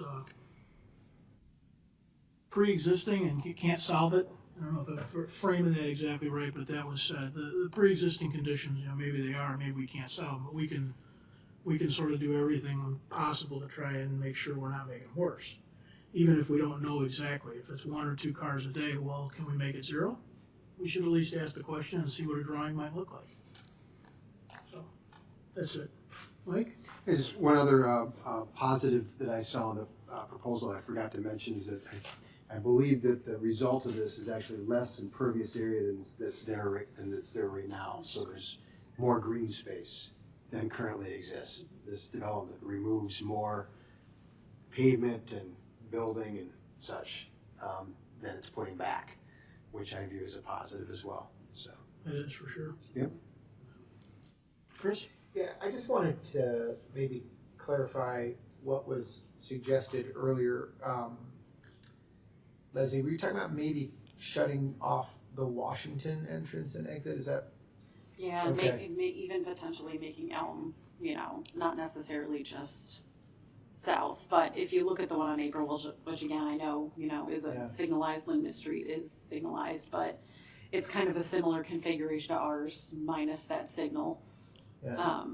or plus that signal. I guess and giving it the 4 minutes of thought, my own concern there would be, now you've sort of forced Sure. all that traffic into Onto one Elm. zone. Yep, and I feel that's, like, yeah. You might alleviate having the 2, but. Right, but knowing it's that secondary Yeah. route, it's just, yeah, I would just be interested in Sure. kind of seeing what that looks like and what those numbers look like. Yeah, okay, I just want to make sure I understood that. But yeah, Thanks. yeah. Yep. The sign thing too, I wanted to comment on that. You know, we all are drivers. You know, we always have these people that get excited about the traffic volumes and speed in our community, right? And I keep saying up here, yeah, we as us, or them as us. You know, we're part of the problem. Yeah. And I can certainly sit up here and confess to being part of the problem on signs versus physical constraints. Signs are nice, I appreciate the sentiment, but if there were ways to deal with something that was a little more physical, if we thought it was the right thing to do, physical's way better than signs. I just want to agree with that. That's, you know, if it is the right thing to do, then we ought to do something. If we think that's the right thing to do, then we ought to do what we can to make sure that that's what happens. But I have similar concerns with, I mean, the people that, I know that if I lived in that area and I was a customer of Andy's, I wouldn't like having to jump back onto Ogden and have to come back up to, you know, and to be honest, I don't, you know, we're talking hypotheticals here, so I don't know. You know what I'm saying? So so we ought to do, if we think it's the right thing to do, then we ought to do everything we can to, you know, to make it as least likely that somebody would make that turn. And then I also, you know, we have a traffic engineer providing, you know, input here. To me, the more you can disperse the in and out, the less impact it has on any one point. So I suspect that the best solution is going to be this 3 points of access. My 2 thoughts or 2 cents. That's probably true, but you might like the idea of making that nasty impact only on Ogden and someplace else. No, I'd love to hear the engineer speak to that eventually. So I think, as Leslie started and indicated, we may not get answers on everything tonight. Can we get another round of this? I'm going to run down and make sure we have it and meet the council's expectations and direction here at the first reading. First is regarding the fence extension at the northwest corner of the site. That was a change made recently. It's not reflected in the application material, so we'd like to just propose that that be incorporated as part of the design right now. We'll make sure to direct them to do that. That'll address those headlight issues. So we'll take care of that fence extension at the northwest corner. As far as more information and further exploration, the idea that the parking lot lights would be dark sky compliant. On the traffic side, more information on similar projects in Naperville and Glen Ellen in consideration of closing Washington Street. And if that's not the preferred solution, a consideration of what's commonly referred to as pork chops to direct traffic in the area that the council would like it directed into. And as part of that discussion, we'll consider the impacts on the adjacent neighbors themselves. Also, commentary from our first responders. I will tell you that our first responders are part of our review team. They did not express any concerns about the proposed curb cuts onto Washington, and so we could formalize that, but I will tell you that there are no issues or concerns with our police or fire departments on what you see in front of you here tonight. And then the last one is just another review of the existing trees along the lot line, just double checking to make sure the proposed improvements were not negatively affecting those boundary trees. So we have some information on that. So I think that's what the council is looking for. It may take a little bit of time to get that, so this might not turn around quickly in terms of being on next week's agenda. It might be. We'll see how quickly the petitioner can turn some stuff around. If not, we'll keep the council informed. I had another one, Dave, which was only ends from Elm and Washington, Okay. as opposed to closing Will do. Washington. Okay. Anything Is that else? the council direction? Does that sound like captured the stuff we want to see in here? Yes. Okay. And then continuing with the first reading is actually further discussion on this particular development. In fact, it was mentioned by Commissioner Tully. Item E is a consideration of an ordinance approving a redevelopment agreement with the developer of this property. As was mentioned earlier, this property is within the Ogden Avenue Tax Increment Financing District. That TIF district is winding down, and the Economic Development Corporation in the Village of Downers Grove developed a TIF closeout plan, which would provide TIF assistance for redevelopment projects which do things like improve the aesthetic appearance of the property and improve the economic performance. And specifically in our closeout plan, would result in developments that generate sales tax, home rule sales tax, and food and beverage tax. You can see by the discussion here tonight that this proposed development does all those things and does adhere to our closeout plan. The proposed redevelopment agreement would reimburse the developer for up to $1.2 million of TIF eligible expenses not to exceed 50% of their total project costs, provided that they complete the development as shown and approved in the plans, and that they actually open the Andy's restaurant with some of the restrictions in the lease terms there. So as Brian Gay mentioned earlier from our EDC, that redevelopment agreement was also considered by the Economic Development Commission Executive Board and recommended approval unanimously. Staff also recommends approval. Enzo and I are here to answer any questions you may have. You got any questions, Martin? I just want to clarify that you mentioned the reimbursement, but the project, as I understand it, is projected to generate approximately $70,000 in additional sales tax of various types on an annual basis. For the purpose of the agreement, what's the time frame that is being projected out over 10 years? So since we're at the closeout of the Ogden and TIF, we're just noting what the expected annual sales tax revenue impact is to our general fund, and we're not comparing it to the end of the TIF because it's closing down. No, understood, but I was just comparing it to the expectation that the building would be leased for a minimum initial lease of 10 years. Oh, yes, thank you. We're contemplating 10 times 70,000. Yes, sorry, Commissioner. Yes, that's exactly correct. 700,000. Thank you. You're welcome. Even a village manager. Not adjusted for inflation. Glad we have this math major. Any other questions from the council regarding the redevelopment agreement? Dave, just to clarify, it's not specific to Andy's, right? It's a restaurant. No, it's the way the redevelopment agreement is written is they have to put in a restaurant tenant, and the village has approval of that tenant. Right. When we wrote the draft, it was not known what the actual restaurant would be. So Andy's would qualify. We would sign off on that at staff level for that. But the operation in the 10 years doesn't compel an Andy's to run for 10 years. That's correct. No, and so good point, because if for some reason it didn't work out, and we still have a much more attractive parcel that is much better situated to support other types of uses and redevelopment after all this is done. So either way, it works. It's an improvement. The technical requirement in the redevelopment agreement is to enter into a lease of minimum term of 10 years with a sales tax producing restaurant that the village would approve. Yeah, just clarifying. Yeah. Any other questions on that? With that is our first reading tonight. Mayor, thank you so much. Thank you, Dave. Item 9, our attorney's report.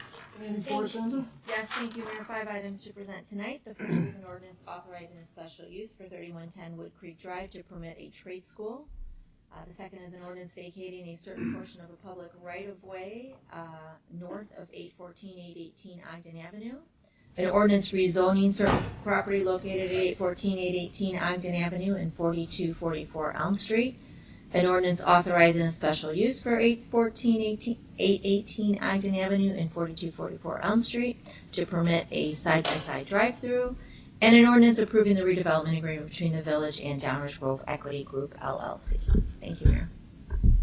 Thank you.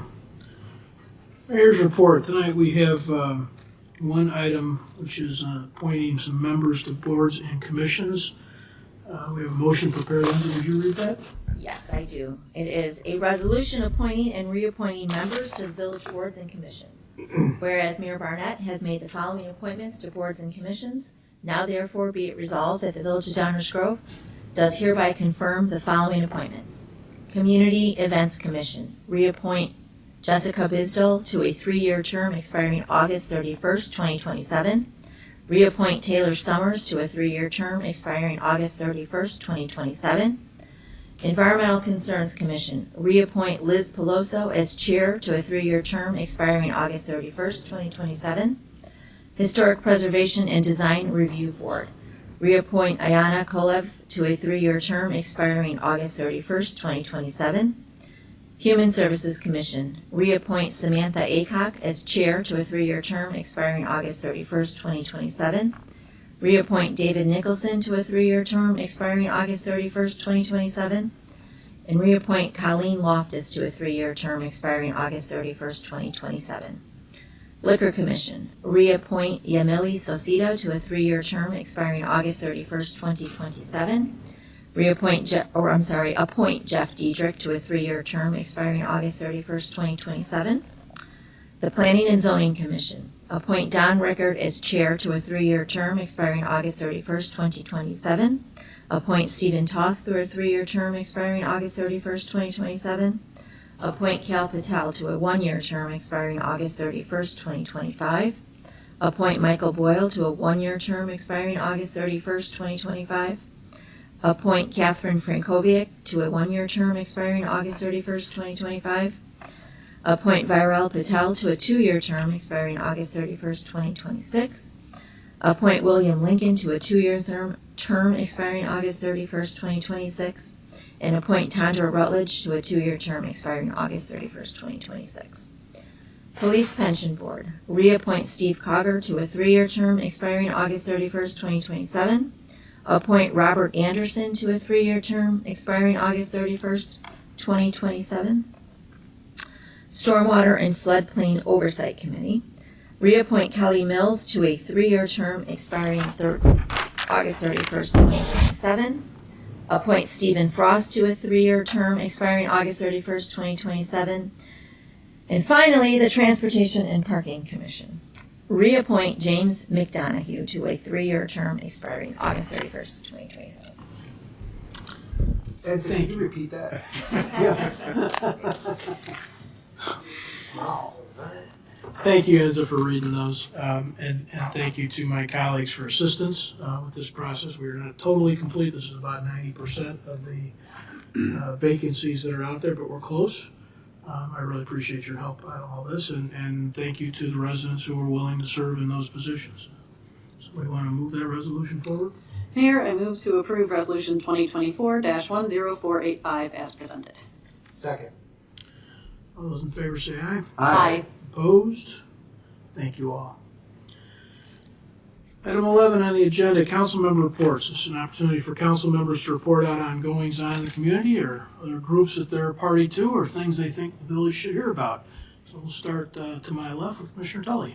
Thank you, Mayor. A few things. First of all, like you, just want to congratulate all the appointees and reappointees that were just continued or appointed to various boards and commissions in the community. I want to thank each and every one of you for either your new or continued service.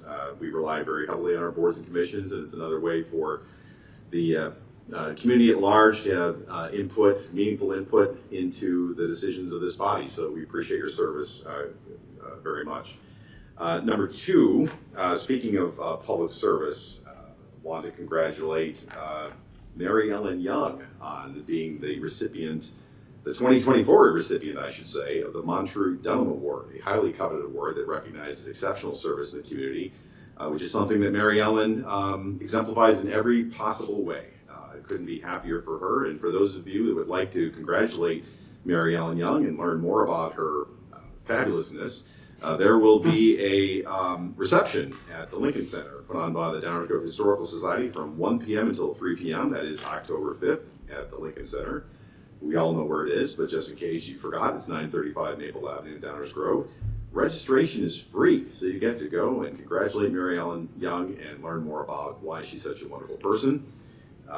And go to Lincoln Center and just enjoy. And last but not least, speaking of wonderful organizations, I usually wait too long to do this, and I'm not going to this time.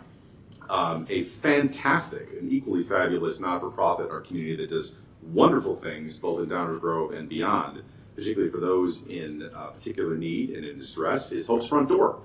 Hope's Front Door is doing their annual Glitz and Games main gala and fundraiser once again this year on Friday, November 8th, 2024 from 6:30 until 11 p.m. It will be at Boback Signature Events at Seven Bridges. Cocktail attire is encouraged. It will be another casino game themed event, but come out and support a fabulous organization that does so much to support people who are really facing some difficult times in both Downers Grove and beyond. And the beautiful thing about Hope's Front Door is that, that they are completely focused on our community and local communities. So everything you do affects your neighbors and helps your neighbors, and that's why I'm so proud to support them. Thank you, Mayor. Thank you. Chris? No report, Mayor. Thank you. Mike?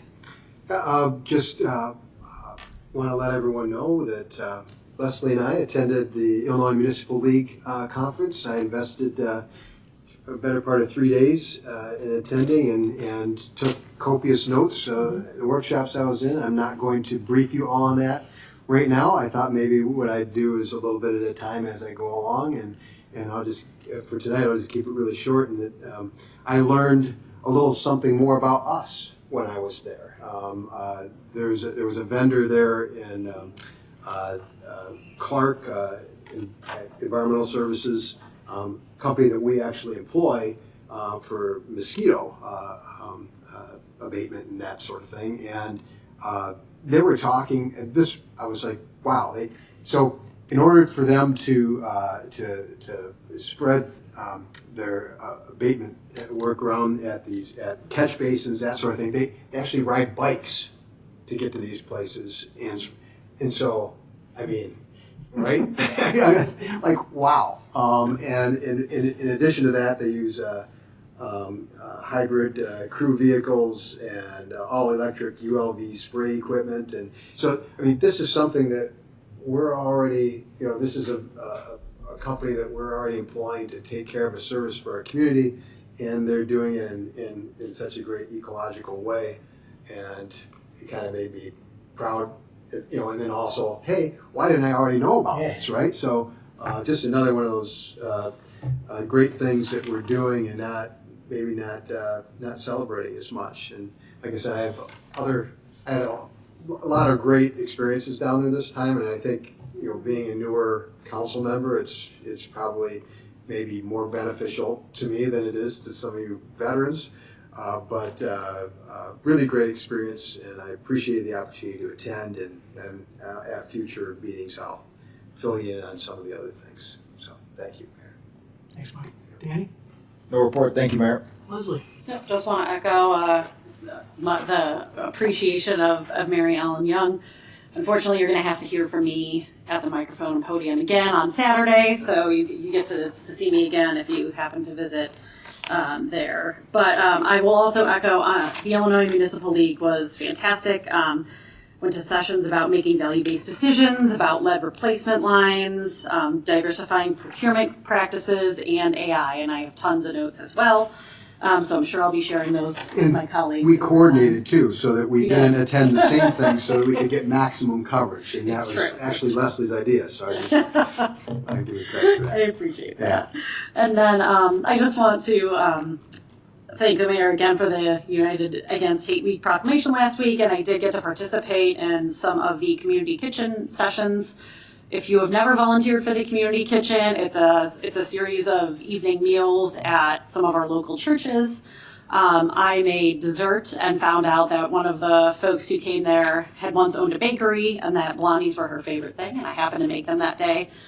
So it really is a valuable experience to kind of get out there and help those, even in a direct way. So if you have not yet looked, they also had said, I volunteer at First United Methodist Church, and they said that it was a nice break from the usual volunteers. So if you have ever considered it, take a look on some of those churches' websites. There are many. You can also reach out to any of us, and we can help you get you in contact with those churches that are doing that. But it is a really valuable resource in our community. That's all I have. Thanks, Mayor. Thank you. Manager's report, item 12. We're going to turn it over to Dave and talk a little bit about comp plan. Well, since it is Community Planning Month, and since Stan was our recipient of the recognition, I'm going to introduce Community Development Director Stan Popovich to go through a further discussion on our comprehensive plan draft vision statement. Stan. Thank you, Manager Philman. If you bear with me, I'll switch my PowerPoint again.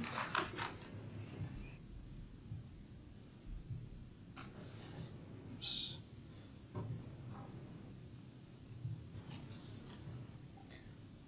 Okay, so we're all set. So this is Guiding DG, our comprehensive plan vision. Tonight we're just going to cover a couple things. I'll do a quick update on the schedule, and then I'll pop up the vision statement for discussion. So as you can see the schedule, we're moving into October now. There's a couple more dots under the comprehensive plan because we're going to talk tonight about the vision, and then later on this month talk about goals and recommendations that House Bill Levine originally presented last month. So just moving on to the vision statement. The vision has been revised here. It reflects a lot of the village council member comments from the last meeting. It's really written as now a community vision. There's no references to the village as an organization, so it's more the community will, so we're trying to bring the community along with us that way. It really shows results and outcomes. It doesn't really include specific actions that will be taken or which entity will take them again. So, I think the example we could use is like world peace, right? So I think the original draft was the village could have a peace plan that would, promote peace in the world. So the revised draft here is really going to be the world will be at peace. So trying to make it more community driven here, more community focused, not really identifying organizations or specific actions. So the entire vision statement is here. I'm going to step back so I can take some notes and let you guys discuss it. If you do need to take a look at specific paragraphs, I do have that in the background as well. Thanks, Mayor. Thank you. For my part, I like this direction a lot better. We're going to spend a lot of time on, goals and objectives and how we might lay out some bullets of a path forward. But from a vision statement standpoint, I think this is a lot better. It's in my mind, it speaks to what I wanted to say and says it the way I want to say it. So I'm okay with what's here now. But I think we ought to all sort of jump in and comment if we have any. Nice, a couple small ones, yeah. Short ones. I just wanted to point out that I appreciate the natural resources portion of us discussing the value of the natural world and not just how we use it. The first version talked a lot about recreation opportunities, and this one actually talks a little bit more about the value of natural land. So very grateful for that switch over. And then honestly, it's just the last couple of paragraphs, probably because they were the ones we didn't discuss last time. I only have a couple comments. So the first line, Downers Grove will have a high quality transportation system that is easy to navigate. I don't really necessarily know that we can say that our system will ever be easy to navigate, but I was thinking more along the lines of efficient, more of an efficient system, or a system that, will be not necessarily easy, right? But that because we have so many modes of transportation, it will make the process more efficient for people. So I'm not, again, I keep using the same word over. You are all probably better wordsmiths than I am, but that word speaks to me a little bit more than easy does.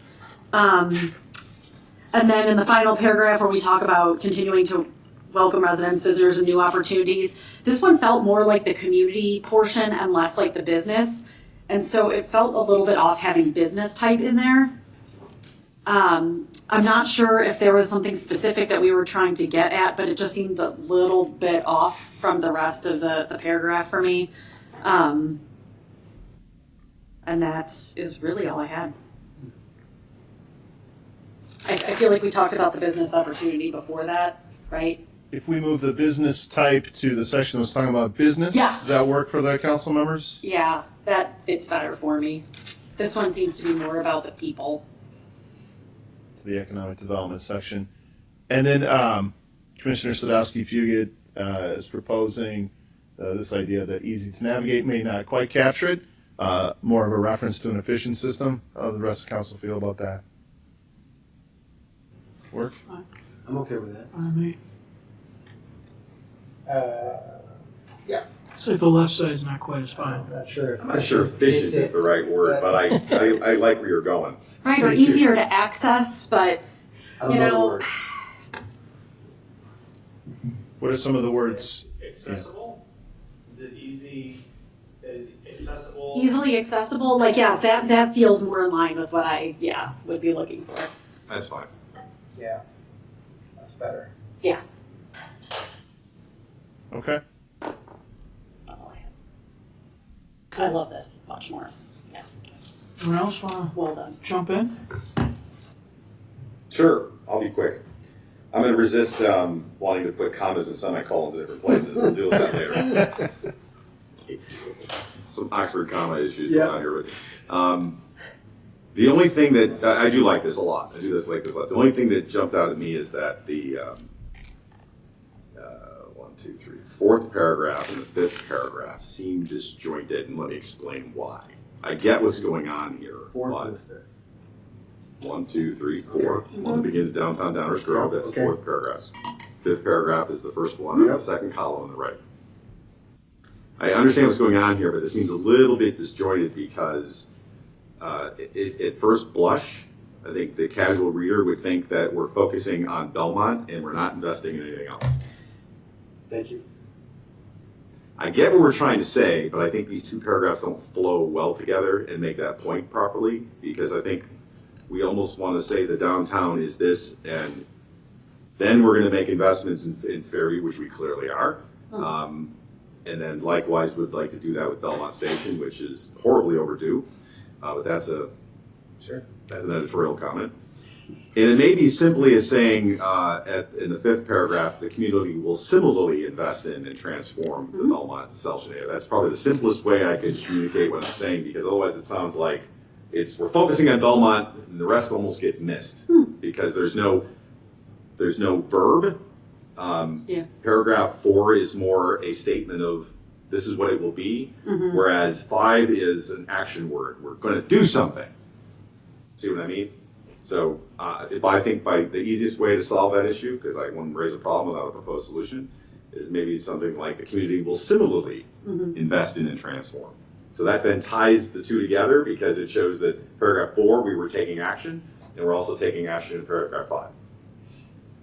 And I think part of it is just the fact that they are in columns like that and not, but that was my one reaction. Yeah, it's funny because I had, I started with a question mark and then did a check because at first I was like, this seems weird. Well, but then by the time it wraps up, I was like, oh, but it actually does make sense. Yes. So I appreciate that suggestion. I would agree with that. I do too. I could have used your help at the last meeting when I was pushing back against some of this Belmont language, and that was not getting a lot of momentum there. So, but this, I think this solves that for me. Not for me. Okay. No? Okay. So, I was sort of hoping we were going paragraph by paragraph like the last time, but since you all seem to be perfectly good with most of this, I'm still struggling quite a bit with some of this. So I'm not sure how to communicate this other than to just go through my concerns. First and foremost, I think we used the word diverse or diversity 3 times in the first paragraph. I think we struggled to find a different word last time, so I sympathize with that. What's the issue with that? Lack of thesaurus. kidding. Yeah, I think, honestly, I think it dilutes the word when it comes to an important meaning. Okay. So a diverse housing stock, perhaps, is not as important to me as our willingness to have cultural diversity. So it just seemed a little odd to have that so many I like the times. nuance. That's Yeah. Do you have a thought about alternative word choices?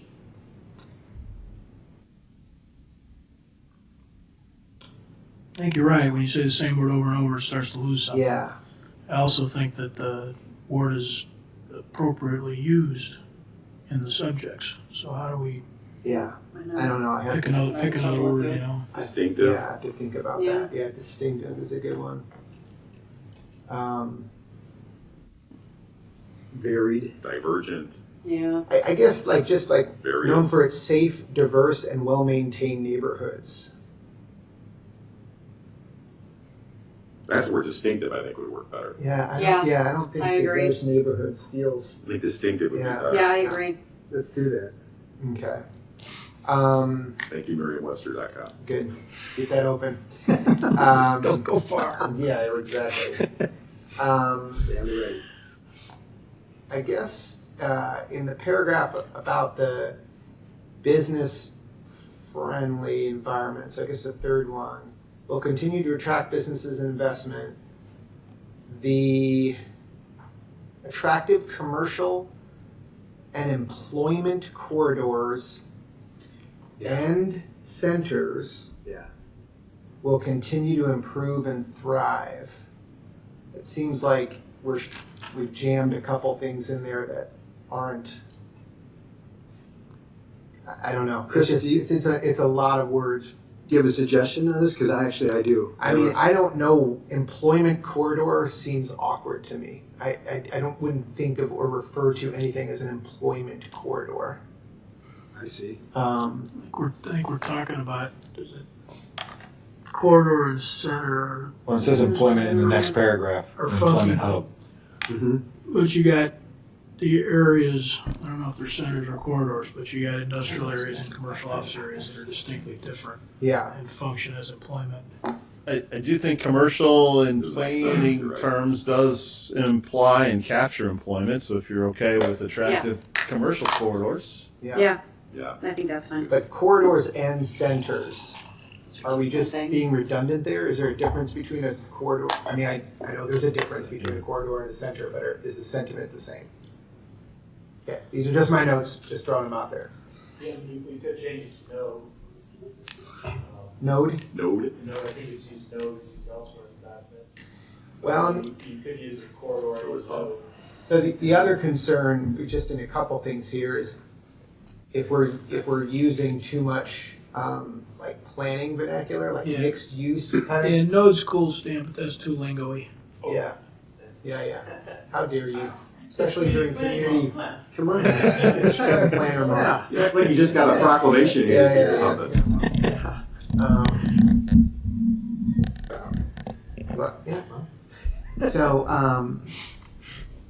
So mixed use areas and employment hubs. I don't know. I'm struggling with this feeling like still visionary.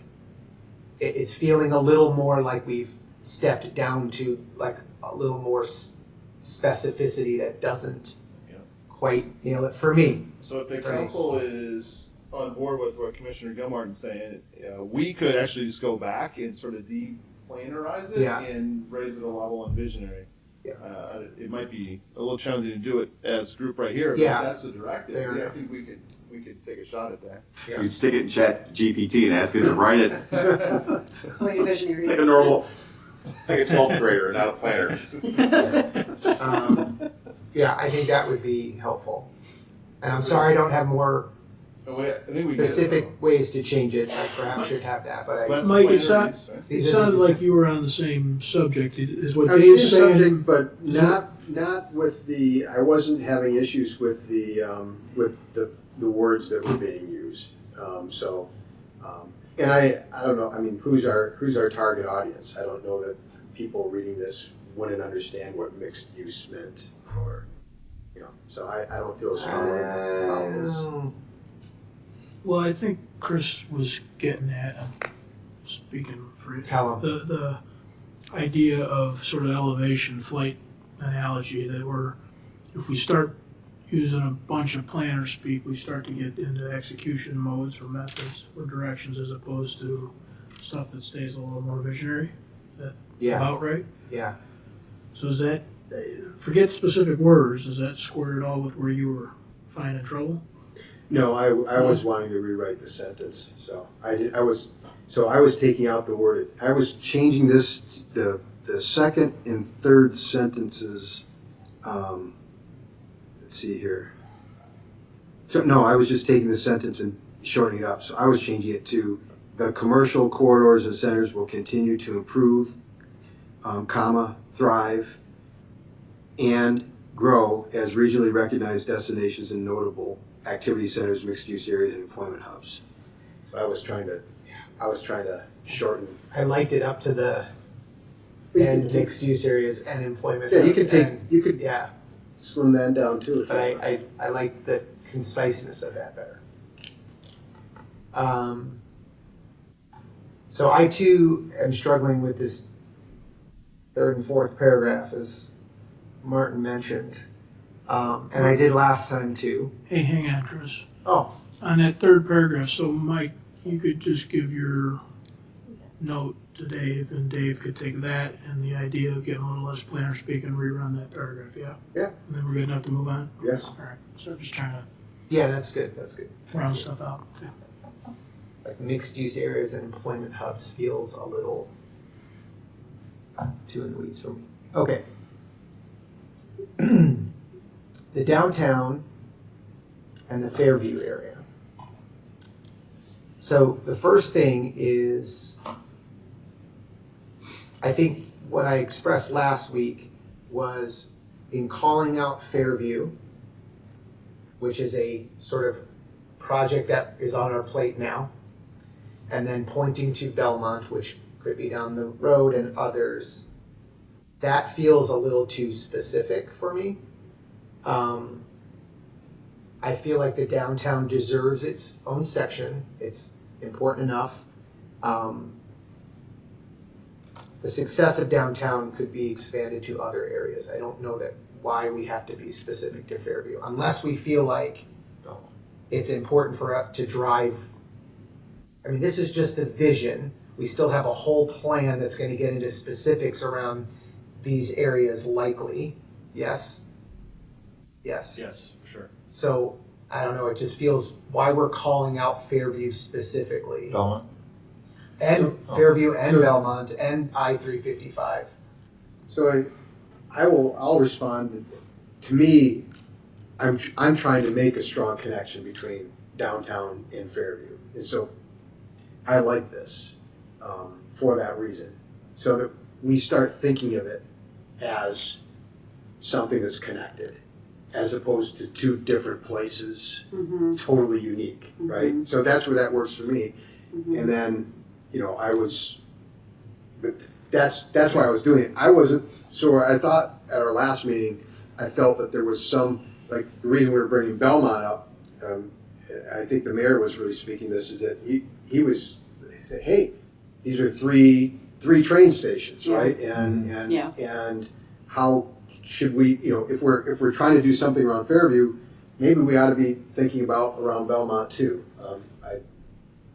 Yeah, I was trying to suggest, that they were transit and different than 355 or any of the other, if you go back to Stan's node comment, you have sort of opportunities for visionary growth and change in places that are, Meadowbrook, right, is a node that it's a community around it. Within the community, there's certainly multiple things there from retail to residential, but it's still very different than Belmont, Maine, and Fairview. Its lack of all those other areas sort of have a missing piece, which is a lack of connection as a component in a regional network. I thought they were different and unique enough that they deserved some Yes, so my- vision Yeah. consolidation. My thinking was that I was okay being specific about downtown and Fairview because I was trying to drive that thinking about those things together. Yeah. But my pushback against the Belmont idea last time was because I felt like, hey, why are you singling out Belmont? What about all the other areas? I don't want to elevate that above other nodes, and I don't want to put more focus there than other spots like Meadowbrook or something like other places like that. So that was my pushback against singling out Belmont here. The fact that Commissioner Tully is suggesting, that we'll similarly invest in transforming the Belmont station and potentially other areas helps me. Yeah, and they are uniquely connected by the rail. They are. Yes, Yeah. they are. Yeah. So that does make the three of them Yeah. Right, they are. connected in a way and different from any other place. Yeah. And in fact, I From think an we have access planning standpoint. documents going back ages that talk about Yeah. the rail corridor and the rail stations as being development hubs Yeah. that are unique from any place else. I would agree with that. So the council as a whole is saying yes to the references and vision for downtown. So like most of the council is good with calling out Fairview as part of the vision because it's connected to the downtown? That's the question? Yes. Yes. We're going to connect. Yeah. Yes. Chris is also connected. Chris is getting there, maybe? No, He's not. not at all. Okay. I'll just say, it sounds like you've decided, I'll just say, this is the vision part of the plan. So this is not the specific areas we are going to change. That, in my view, is what will be in the plan. And if Fairview is a priority, along with the other two, along with, Belmont Train and the Eckport is a priority, that should be reflected in the vision in a way that encapsulates all of that. Not, in my opinion, not specifically calling out two areas in a town that stretches much further and wider than that. These are perhaps priority areas. I just don't think that's what a vision does. I don't think it calls to those specific areas. Should we even be pointing out one then? I mean, should the downtown even be part of it? Yes, because I believe we should, because it is such a critical piece of our village. I don't believe that the Belmont or Fairview has as much weight as downtown does. I just don't. I think Do you consider them all collectively? Yeah. Yeah. I don't consider them all. They are consider them inextricably collectively. tied together. Absolutely. They're a regional connection. Yeah. Okay. Yeah. So, the Grove is an opportunity and it's physically huge, but it's not going to serve as a regional connector. Well, Right. yes, and it could be, don't tweet this, but it could be condos in 10 years. That's not going to happen at Mark the that rail down, station. Marty said. Yeah. The rail station is, unless the railway goes away, then that's a whole nother vision. Yeah. Right. Those three places are just inextricably connected, literally connected, Yeah. and that makes them unique from any other place. And accessible, yeah, in I a think way they're that just only the rest connected- of Sorry. the community is not. I think they're only connected because the train runs through them. That corridor. Correct. That's it. Yeah. There's no other connection those three places bring other than the train. So if we're putting that much weight in the train, then fine. Then it can go in. But then Belmont should be in And here. And it access should points be. between the north and south side. It should be. Sorry. And they're also the only access points between the north and the south side of town. You mean crossing, Right, crossing. Across the tracks. major ones. Right. Yeah. With that, so But that Main Street doesn't is the sound like train we're all station gonna. that makes it the access point. Right, and that's the other thing I was Yeah. thinking too about the Belmont station. I don't think it should be station. I think it should be another word, corridor, or because I think the Belmont area stretches further than the station itself. Right, like Fairview does. You know, Why don't we just refer to it as Belmont, just like we're doing Fairview? Right, Yeah, that's what I'm saying. yeah, I think yeah, that's yeah, great. that's decent, yeah. Let's take off station. Yeah, I agree. So that gets just back into how the community talks, Fairview, downtown. Yeah. Yeah. That's how Yeah. Yeah. we refer to those. Maybe They're eventually huge. East Grove. Yeah. So, it doesn't sound like we maybe are going to all line up exactly, but if you took station out that starts to be a little more regional, and you use similarly, like Martin was suggesting. Consistent. Does that start to bring us closer to more people agreeing? Okay. I'm outnumbered, so it really doesn't matter if I agree or not. So I don't agree, but it's fine. I'll let that one go for now. I think the other thing about this paragraph is that it talks about pedestrian and bike-friendly connection, okay, from downtown to Fairview, which is, I think, important. But I don't really think anywhere else in the vision we talk about that pedestrian first, that other than sort of making things traversable for all, which may be enough. I don't know, that just felt called out as if we are only going to do it in that area. I think when staff was working on this with Halcyon, the next to last paragraph. Yeah. That's where I was gonna- I think Yeah. one of our drafts actually had pedestrian first concept in there somewhere. I was actually asking for that to maybe try to work that in somewhere, and I still have it as a note here for that second to last paragraph. That Yeah, that's can we where I get would some be. pedestrian first language in there somehow, or something that speaks to that? But that sentence that Chris is talking about, I think that doesn't belong there. Yeah. The success of downtown will be expanded via pedestrian bike friendly connection to Fairview. Yeah. I don't think that's even I don't think necessary. It does. It's not. It shouldn't be there. Yeah. It shouldn't be there, but I'm not. Yes. In that we agree. spot. In that spot for Yeah, sure. right. It feels too tactic how we're going to do it. I don't think the second to last paragraph is strong enough for what we have been talking about in terms of I can see that. pedestrian bike there. Agreed. Okay. Everybody agree with that? Yeah, I could use a little bit more on that one too. Beef up the second to last paragraph, and we could borrow from the guiding principles that Baxter and Woodman Yes. presented to us. Yeah. I think Great. those are visionary type phrases. We can drop a few. Okay. On that. Okay. Great idea.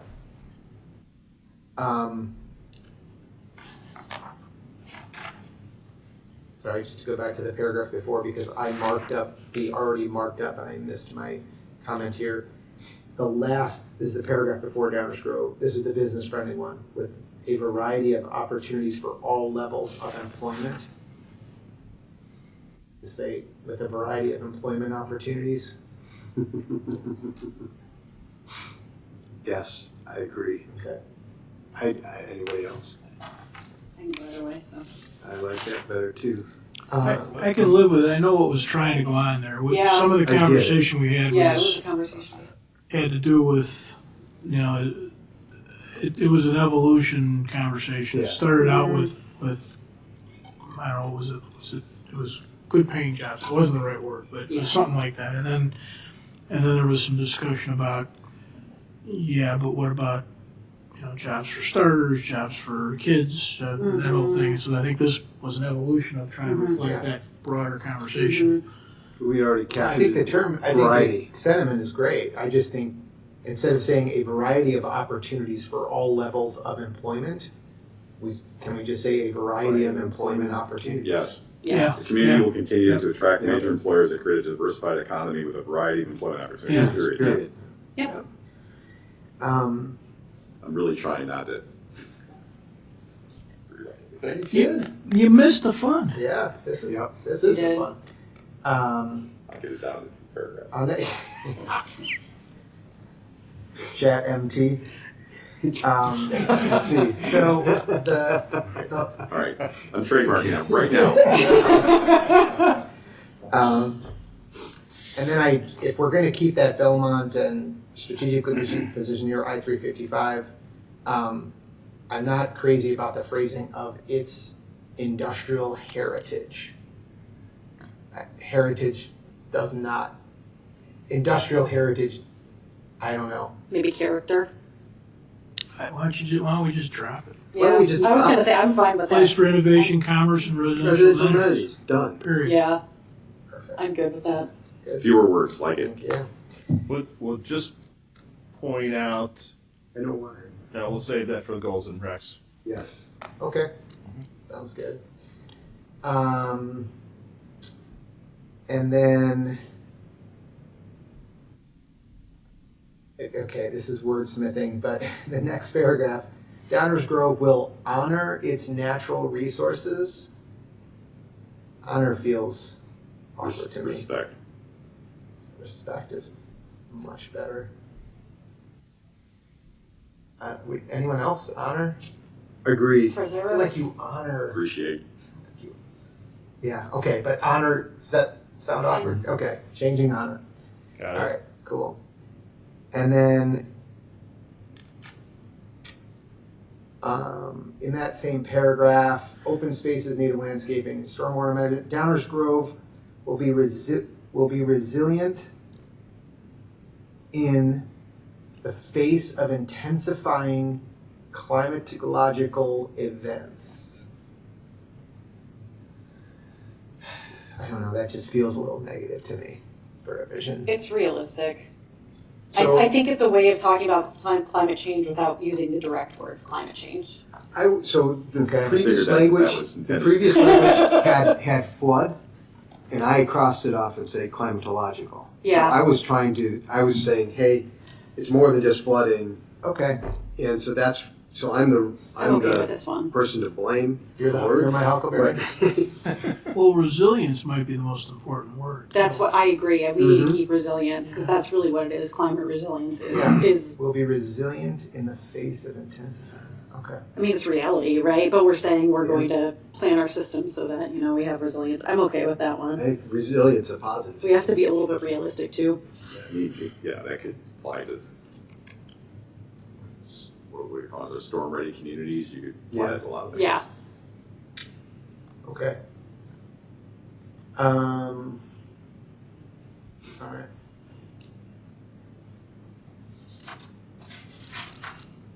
Yeah, okay. I think that's all I had. Well, That's all I had. And then strengthening that second. yeah, strengthening that. Do you have any suggestions about strengthening? I think everybody feels like they wish that second to last was stronger, right? What's that? Because that's where we talked Sorry, about where the are we? Where are you pedestrian at? bike friendly. Just Oh, like- yeah. If you, suggestions on just how to strengthen that one. What we thought we would do is go back and revisit the guiding principles. yeah. Back from when we presented, because I just reviewed those the other day, and I think it's probably where the council's going, but I don't Yeah. remember them off the top of my head. But they I think it seem to is. be visionary in terms of pedestrian first types of outcomes. Yeah. So I have a few things. Yes. I'll also go,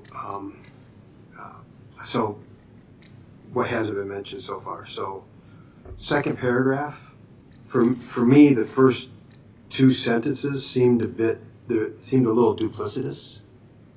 So I was suggesting. Duplicitous or duplicative? Okay, duplicative. Duplicitous. Oh my. Very different. Now I got another dictionary vocabulary or thesaurus I'm working on. I think it's at the school board. Oh. That's it. Sorry, Commissioner. I thought poorly about it. Yeah. Okay. So I was suggesting a rewrite here where we just cross off Downers Grove will have a variety of housing options to accommodate residents at all stages of life, and instead was suggest that we say Downers Grove will be a vibrant and inclusive community where high quality and diverse housing options support residents throughout their lives and income levels and abilities. No? You had me, I agreed. I said right to the end. No, just Till the end, yeah, I agree. Well, I was grabbing from the first sentence and trying to bring I that. agree with you on that first sentence. I thought that was something we had all sort of talked about last time. Yeah. I wanted to highlight that. But Yeah. I think that second sentence, to me, hits it. Income levels and abilities, I don't know. So the two sentences both speak to a variety of housing options. So that's kind of, I have diverse housing options, and then the first sentence, I have variety of housing options. And They are saying almost the same thing. Yes. Which is, Why don't we just say the second sentence? Yes. Yes. I agree with that. okay, Strike the first sentence. Yeah, I agree. Fewer words. Second paragraph, delete first sentence. Yeah, because Okay. the first one feels like we can get into that in the goals and objectives. perfect. God bless. Got it? Let's see, check. In the last, so 1, 2, 3, 4, 5, in the sixth paragraph, The word green there, green stormwater management system? You know, at first I circled that, but if we really are trying to be like kind of less to like using less coded and planning terms, that is kind of like a, I don't know, a generic term that people do use pretty frequently. So I'd be okay with leaving it. Why do we need these? The quotes, yeah. but I think we could remove the quotes. Take those. And so that's what, so I'm like, well, what does that mean? So if we all feel good about it, I'm I good agree. with it. Green is a little tricky. It is. What are we really trying to Context, say? it doesn't need the quotes in this. I agree, it doesn't need that. I don't think it needs the quotes in this context. Nobody's gonna think it's the No. color. Okay. It's a defined term. It is. Okay. GSI, a system that uses natural processes, soils, and vegetation to manage stormwater runoff. Okay. So we're going to take the Don't need quotes to put quotes out, around it. Exactly. and we'll just leave it as green. Yeah. Okay. Or a nature-based solution to water quality issues that urban stormwater runoff causes that provides greater benefits to the conventional. Great stormwater solution. Chat MT's rolling. That's a lot of words. 1, 2, 3, 4, 5, 6. At the end of the sixth, so the last sentence in the sixth paragraph. The community will continue to enjoy. I wanted to change this to say the community will have abundant natural recreation areas. I wanted to insert trees, walking paths, and trails. Because I'm looking for a place to say something about trees, and there's nothing anywhere that we said anything about trees. So, and this is Downers Grove. So So two how can concepts trees there. not be in our vision statement?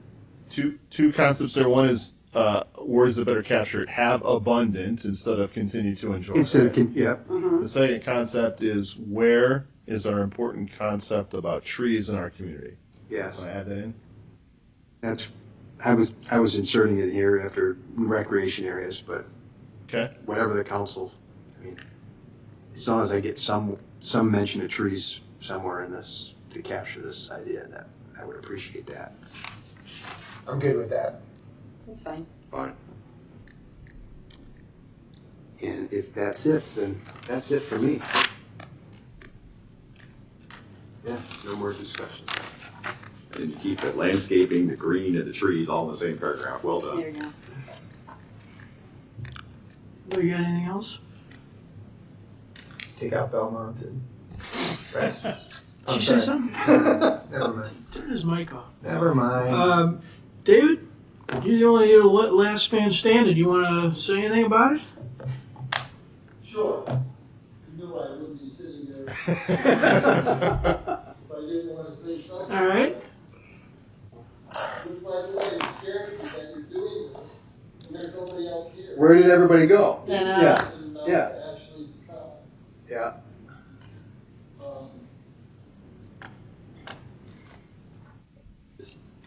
Just add in the word parking and traffic, and we'll get a whole bunch of people. Fill the room back up. Hold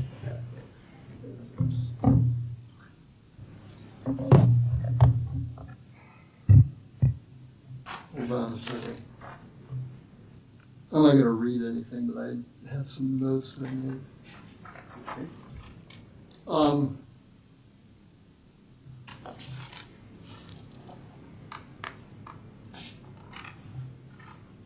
I guess one question I have at this point is your understanding of what the connection is of the vision statement to everything else. Because based on what was said tonight and the way in which you're talking about it compared to what was presented last time, this is really different in terms of what it's saying and what it feels like it's trying to do. So it leaves me somewhat unclear as to what you think is going to be the connection then between the vision statement and everything that follows. Because a lot of what I had prepared previously was in response to the way things were written before, and so some of those comments may not be appropriate now, but may be appropriate later. So I would just, as a general comment now, make the statement that it would be helpful if at some point you made clearer what the connection is between what this vision statement is trying to do or say and then everything else. And in that regard, one specific comment I'll make is that I'm not clear in terms of what, even in the way you're talking about revising it, you're trying to do that's guiding, if you will. Because a lot of this, to me now, just kind of feels like it could have been made at any time in the past, except maybe for the bike and pedestrian stuff. Because that's now come much to the fore compared to previously. And I'll just say as a side comment, as you were talking about the Andes, I was thinking, why are we spending so much time talking about access through by car when everybody's going to be taking their moped or their bike or their skates or what have you because of the revision in the way people are going to be moving around Downers Grove. But I also wanted to remark that one of my concerns about maybe not so much the vision statement, but the other stuff that I just mentioned about the connection to what follows links into what I've said in the past about how one of my concerns is that there seems to be a underappreciation of what's happened in Downers Grove relative to the things that have been forced upon you by larger developments. So one specific example in that regard is this whole idea about having a vibrant downtown. Well, that to me is, I think, from what I understand about the history of Downers Grove, a reflection of what happened to the downtown that existed immediately after the end of World War II, and then what transpired subsequent to that, where essentially because of the mauling of America, the retail mauling of America, downtowns in general got whacked big time. And that meant then that the downtown that existed previously and made sense eventually got whittled away and led to this notion that, oh, Downers Grove didn't have a vibrant downtown and was transformed by activity in recent years to reflect the need to do something about that. And that was done in a way that was typical to the way lots of places modified their downtown to make them sort of entertainment areas. But I mention that because I don't know, and I question whether that is going to continue for reasons I have alluded to regularly, including what I said tonight earlier in my comment. General point being, it feels like in trying to make plans and come up with a vision, it would be useful to be more aware of what's going on in the greater Chicago area, what's going on in the wider world. And that, I thought, was part of why you guys finally decided to leap into joining the Greenest Region Compact, for example, and link there. Let me see what else here.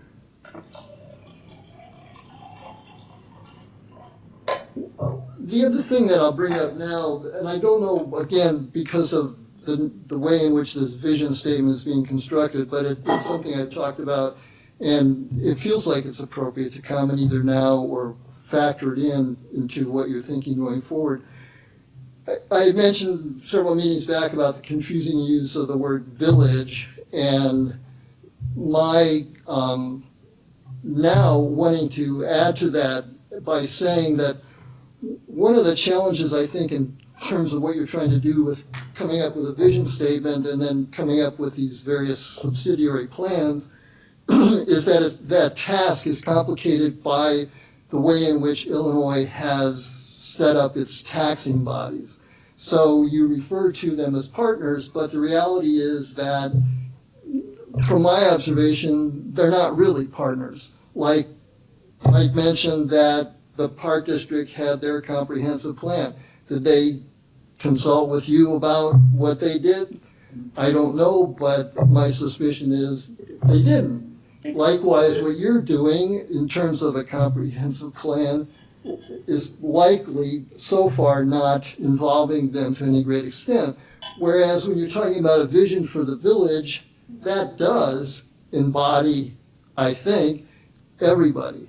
Now, I'll also mention, and Commissioner Tully gets some credit here, because in his prior life on this body, he brought together all the taxing bodies, and I was one of the few people who attended that meeting as a member of the public and was shocked to discover that the nature of the conversation that took place among the people who spoke at that meeting was to say, this is what we do. Like everybody else who was there didn't know what each of the people, each of the different taxing bodies did. So why am I bringing that up at this point? Because I think one of my ongoing disappointments is that there's not been any effort to try to make that a more regular event, so to speak, or a more regular happening, either by quarterly meetings or annual meetings or what have you, because of the siloing that exists in these taxing bodies that we label partners when it's convenient to do so. And my reason for calling attention to that connects to what you know is my principal concern and topic of discussion, which is ecological sustainability. To me, that's a natural theme around which these meetings unite. Everybody should be concerned about them. Everybody should be coordinating.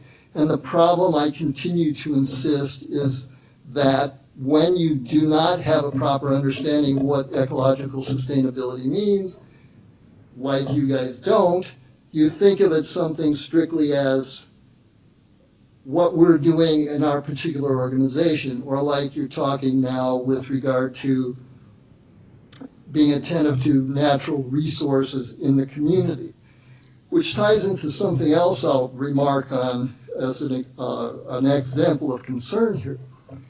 And that is that I happened to stumble onto, by looking on the website of other towns, the fact that your lead consultant was the lead consultant for Glen Ellen in developing their 2023 plan.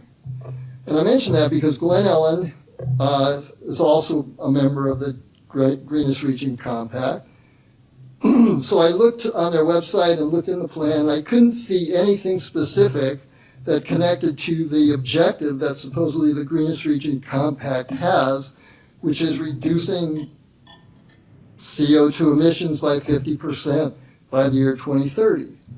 Why do I give that as an example? Because if you truly understand the ramifications of what that means, which most people don't,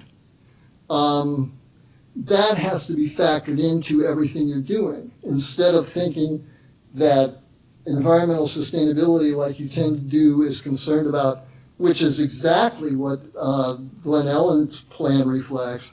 We're concerned about protecting and beautifying the environment that extends out to the boundaries of Glen Ellen. That to me is similar to what I voiced as a concern about what you think you're trying to do with respect to environmental sustainability in Downers Grove. Whereas I contend that if people understood the situation properly, the responsibility extends well beyond that notion. And reducing CO2 emissions is a very specific example of what that entails. So that's another comment, and thank you for patience here. Let me see if there's anything else I'll mention.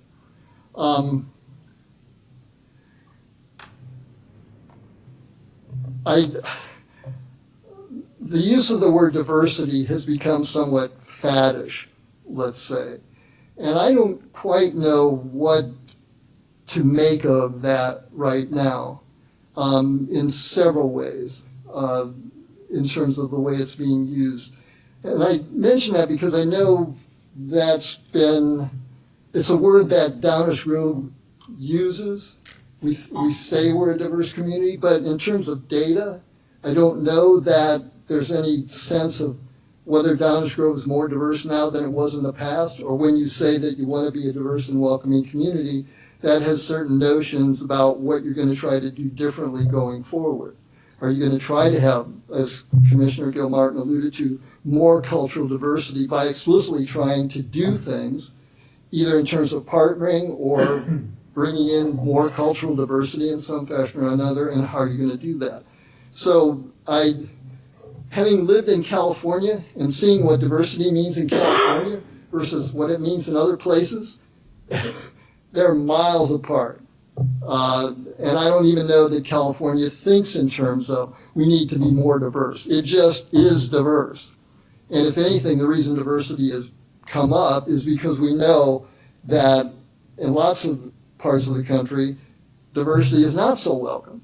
And that may or may not be true in Downers Grove because of, I don't know what the political breakdown is in Downers Grove and how many far-right conservatives there are who are going to vote for Trump, for example. And because we've heard at library board meetings and meetings here, we don't like more diversity. We don't particularly like certain kinds of diversity, that sort of thing. And I don't know that we like that there's much interest in class diversity, because I don't know, for example, when you talk about housing stock, that there's been all that much tear down of existing housing in Downers Grove that's led to smaller size of property. The other thing about business that I'll say as part of visioning as well, and this ties into some of my comments about presuming economic growth. That's a very key issue for people who understand ecologic sustainability. Whether you can have a compatibility of being ecologically sustainable and continue to push for economic growth. There's lots of literature on that, and if you're not familiar with that, I would encourage you to look into it. In terms of businesses, again, I'll say that I don't know that you all or the EDC have much of a sense of the business profile of Downers Grove. And I assume that's because you've not been interested in identifying the business profile of Downers Grove. And what do I mean by that? Well, I have no idea what kinds of businesses you think you do or don't need, except for the general theme that I get the impression you think you want more businesses because they generate tax revenue.